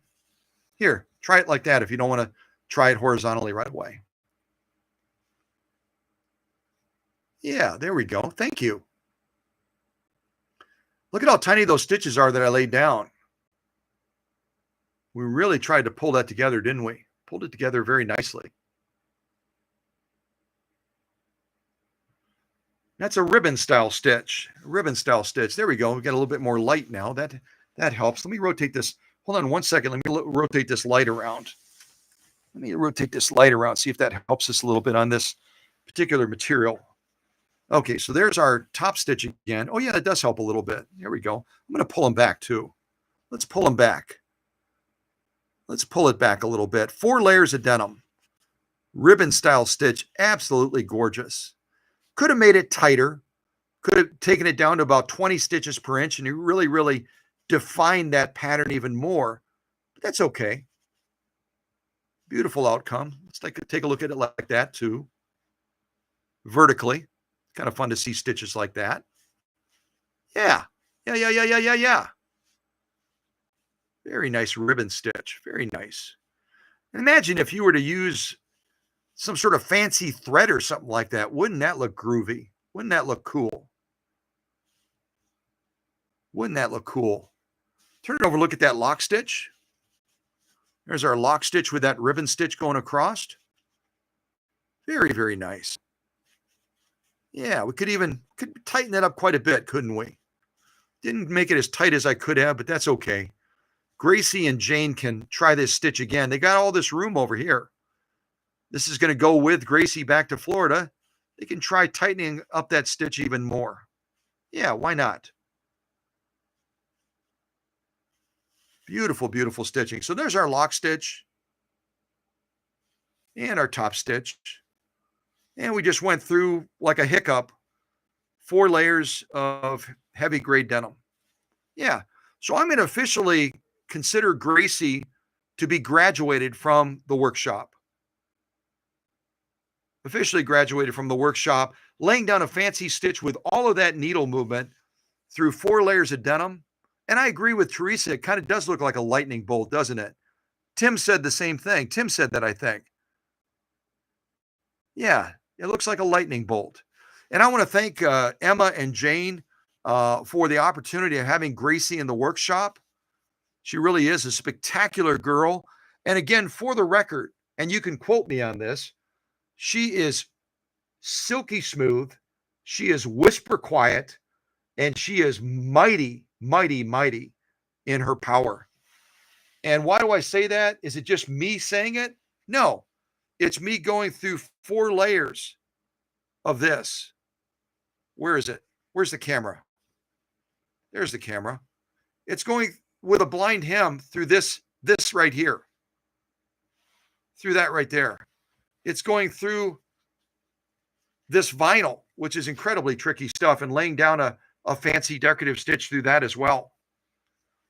It's going through the soft side of things, going through this silk or satin, excuse me, going through this satin with this beautiful zigzag. Going through this canvas with a scallop type stitch. Incredible needle movement, no issues whatsoever with getting the job done. All of these are all the cams. These are all the cams that Emma and Jane sent to the workshop. 100% cotton with quilt batting. Absolutely breathtakingly spectacular. Absolutely breathtakingly spectacular. And then finally, we went through these 4 layers of heavy grade denim, laying down a gorgeous ribbon style stitch.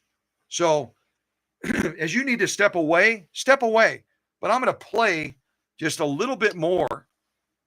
And our wizard is going to take us through a little bit of leather before we call it quits, I think. Maybe just a little bit of leather. Yeah.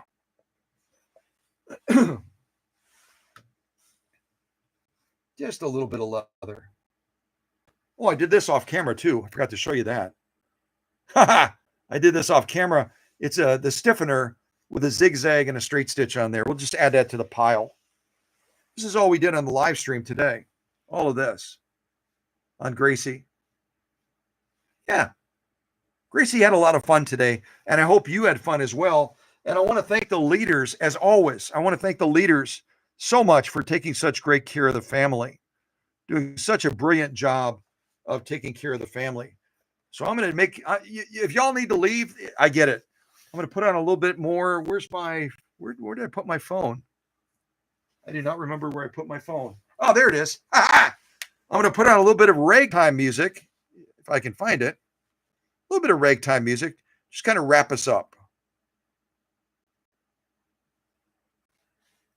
What's that guy's name? I got to say the guy's name one more time. Hold on a second.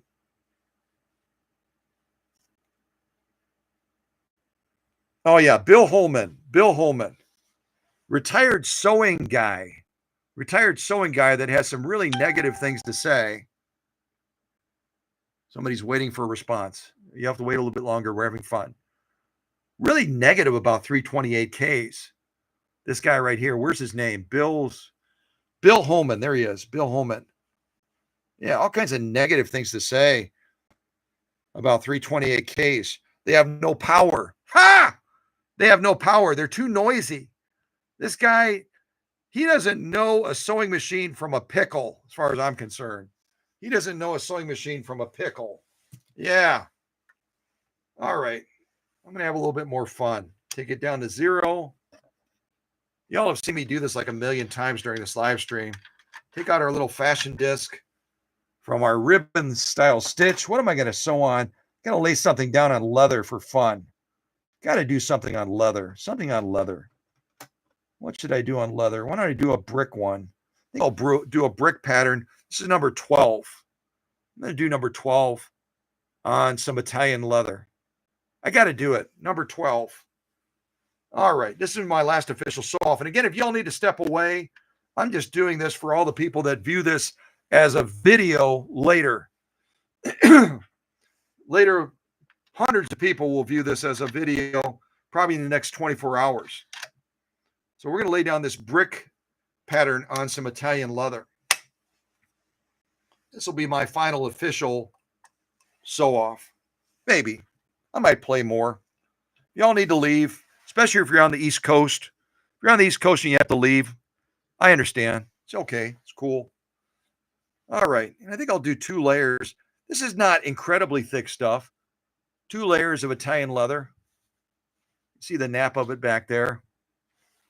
Let's do 2 layers of this Italian leather. We'll do one last sew off. Hopefully I don't break the needle or break anything else. Yeah, let's not break anything. All right, 2 layers of Italian style leather. Let's see if I can go through this. I might even do a quick sew off on some genuine, what do I want to call it? Grab a piece of that as well. Hold on a second. And I didn't try this either, but I might just try for fun. Yeah, genuine cowhide. Gracie has to have a little bit of fun. We've been running her through the paces. This is what I did when I did the final adjustments on her. That was done on the same needle. So, yeah, same needle. I'm going to add that to our pile over here. Where's our pile? Here's our pile. Yeah, there's our pile right there. Just throw that over there. We'll do a little bit of Italian leather, and then we'll see if we can buzz down some genuine. This is genuine cowhide. Probably only about 3 to 4 ounces, but that's okay. Just have a little bit of fun. All right, here we go. All right. Come on, Gracie. Just 2 more sew-offs here, and we'll consider the deal done. You've done a lot of sewing. A lot of sewing. We got to go through just a little bit of leather, okay? All right, here you go, girl. You got it. You got it. I know you do.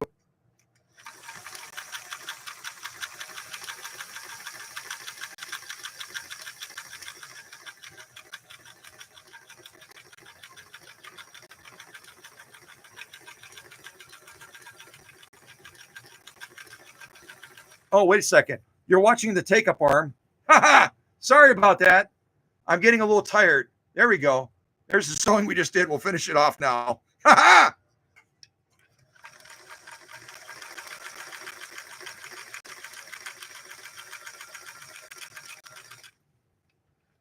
All right, it's 2 layers of Italian leather. Let's see, take a look at that real quick. And again, if you need to step away, I understand. It's okay. Step away. But then you're going to miss out all the fun. Because we're going to do cowhide next. So 2 layers of Italian leather. This isn't super heavy stuff, but it's leather. It's leather nonetheless. I had to do some leather. You guys know my love of leather. I love leather. I love sniffing it. I love the whole thing. So come on, camera. We're almost done. We're almost done.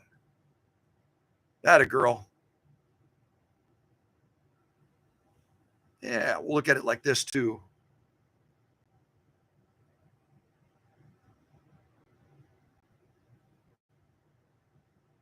Yeah. I like that. I like it. Very nice. Here's what it looks like from a distance. That's kind of cool, isn't it? Yeah, I could have made it tighter. But I didn't. Lock stitch. Here's our lock stitch.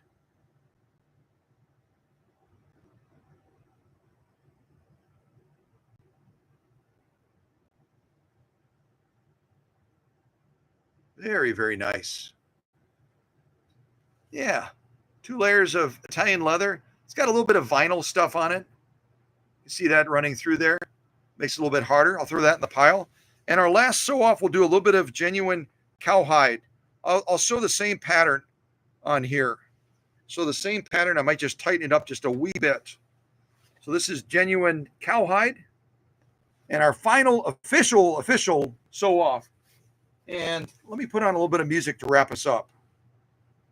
And again, thank you to everybody. I know it's incredibly late for especially our East Coast people. 10:39 East Coast. But you know what? We don't do these evening live streams very often. So I'm glad you could join us. I'm glad you could be a part of it. So let's do a little bit of ragtime as we finish off this last sew off on genuine cowhide. All right, you ready? Here we go.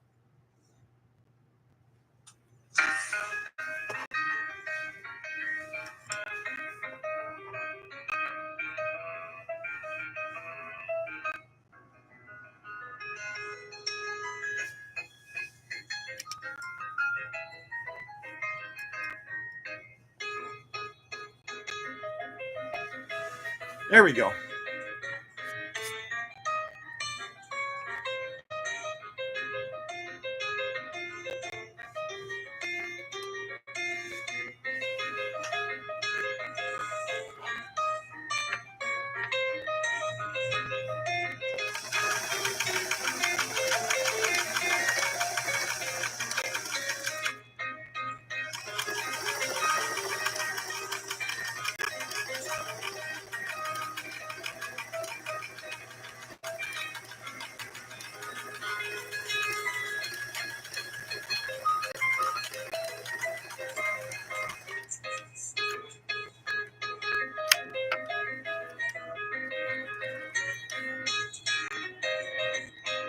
Ha ha! I love the look of cowhide, don't you? That's pretty thick. That's pretty doggone thick stuff.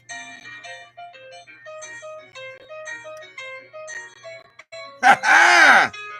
Woo! All right, we'll see you soon at the next live stream, which probably will be Tuesday. Yeah.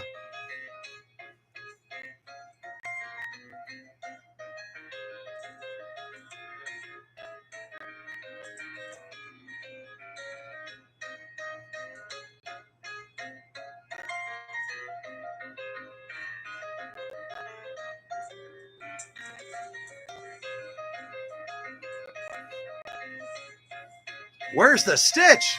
Ha ha!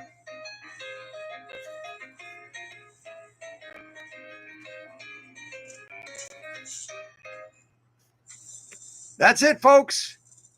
God bless. And thank you again to the leadership team for taking care of the family.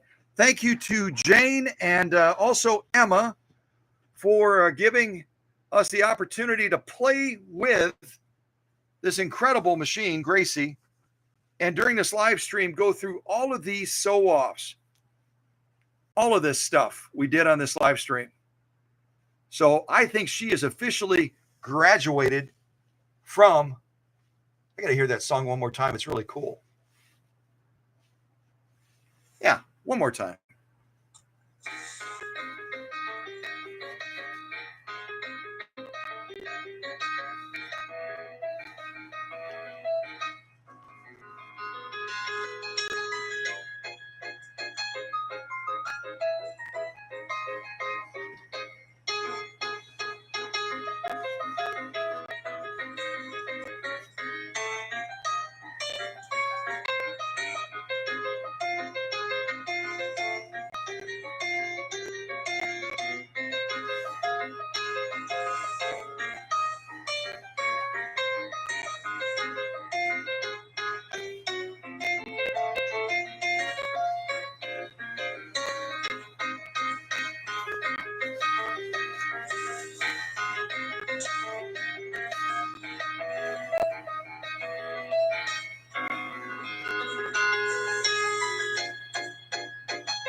Good night, everybody. And thanks so much for joining us. We'll see you on Tuesday, Lord willing, and the creek don't rise.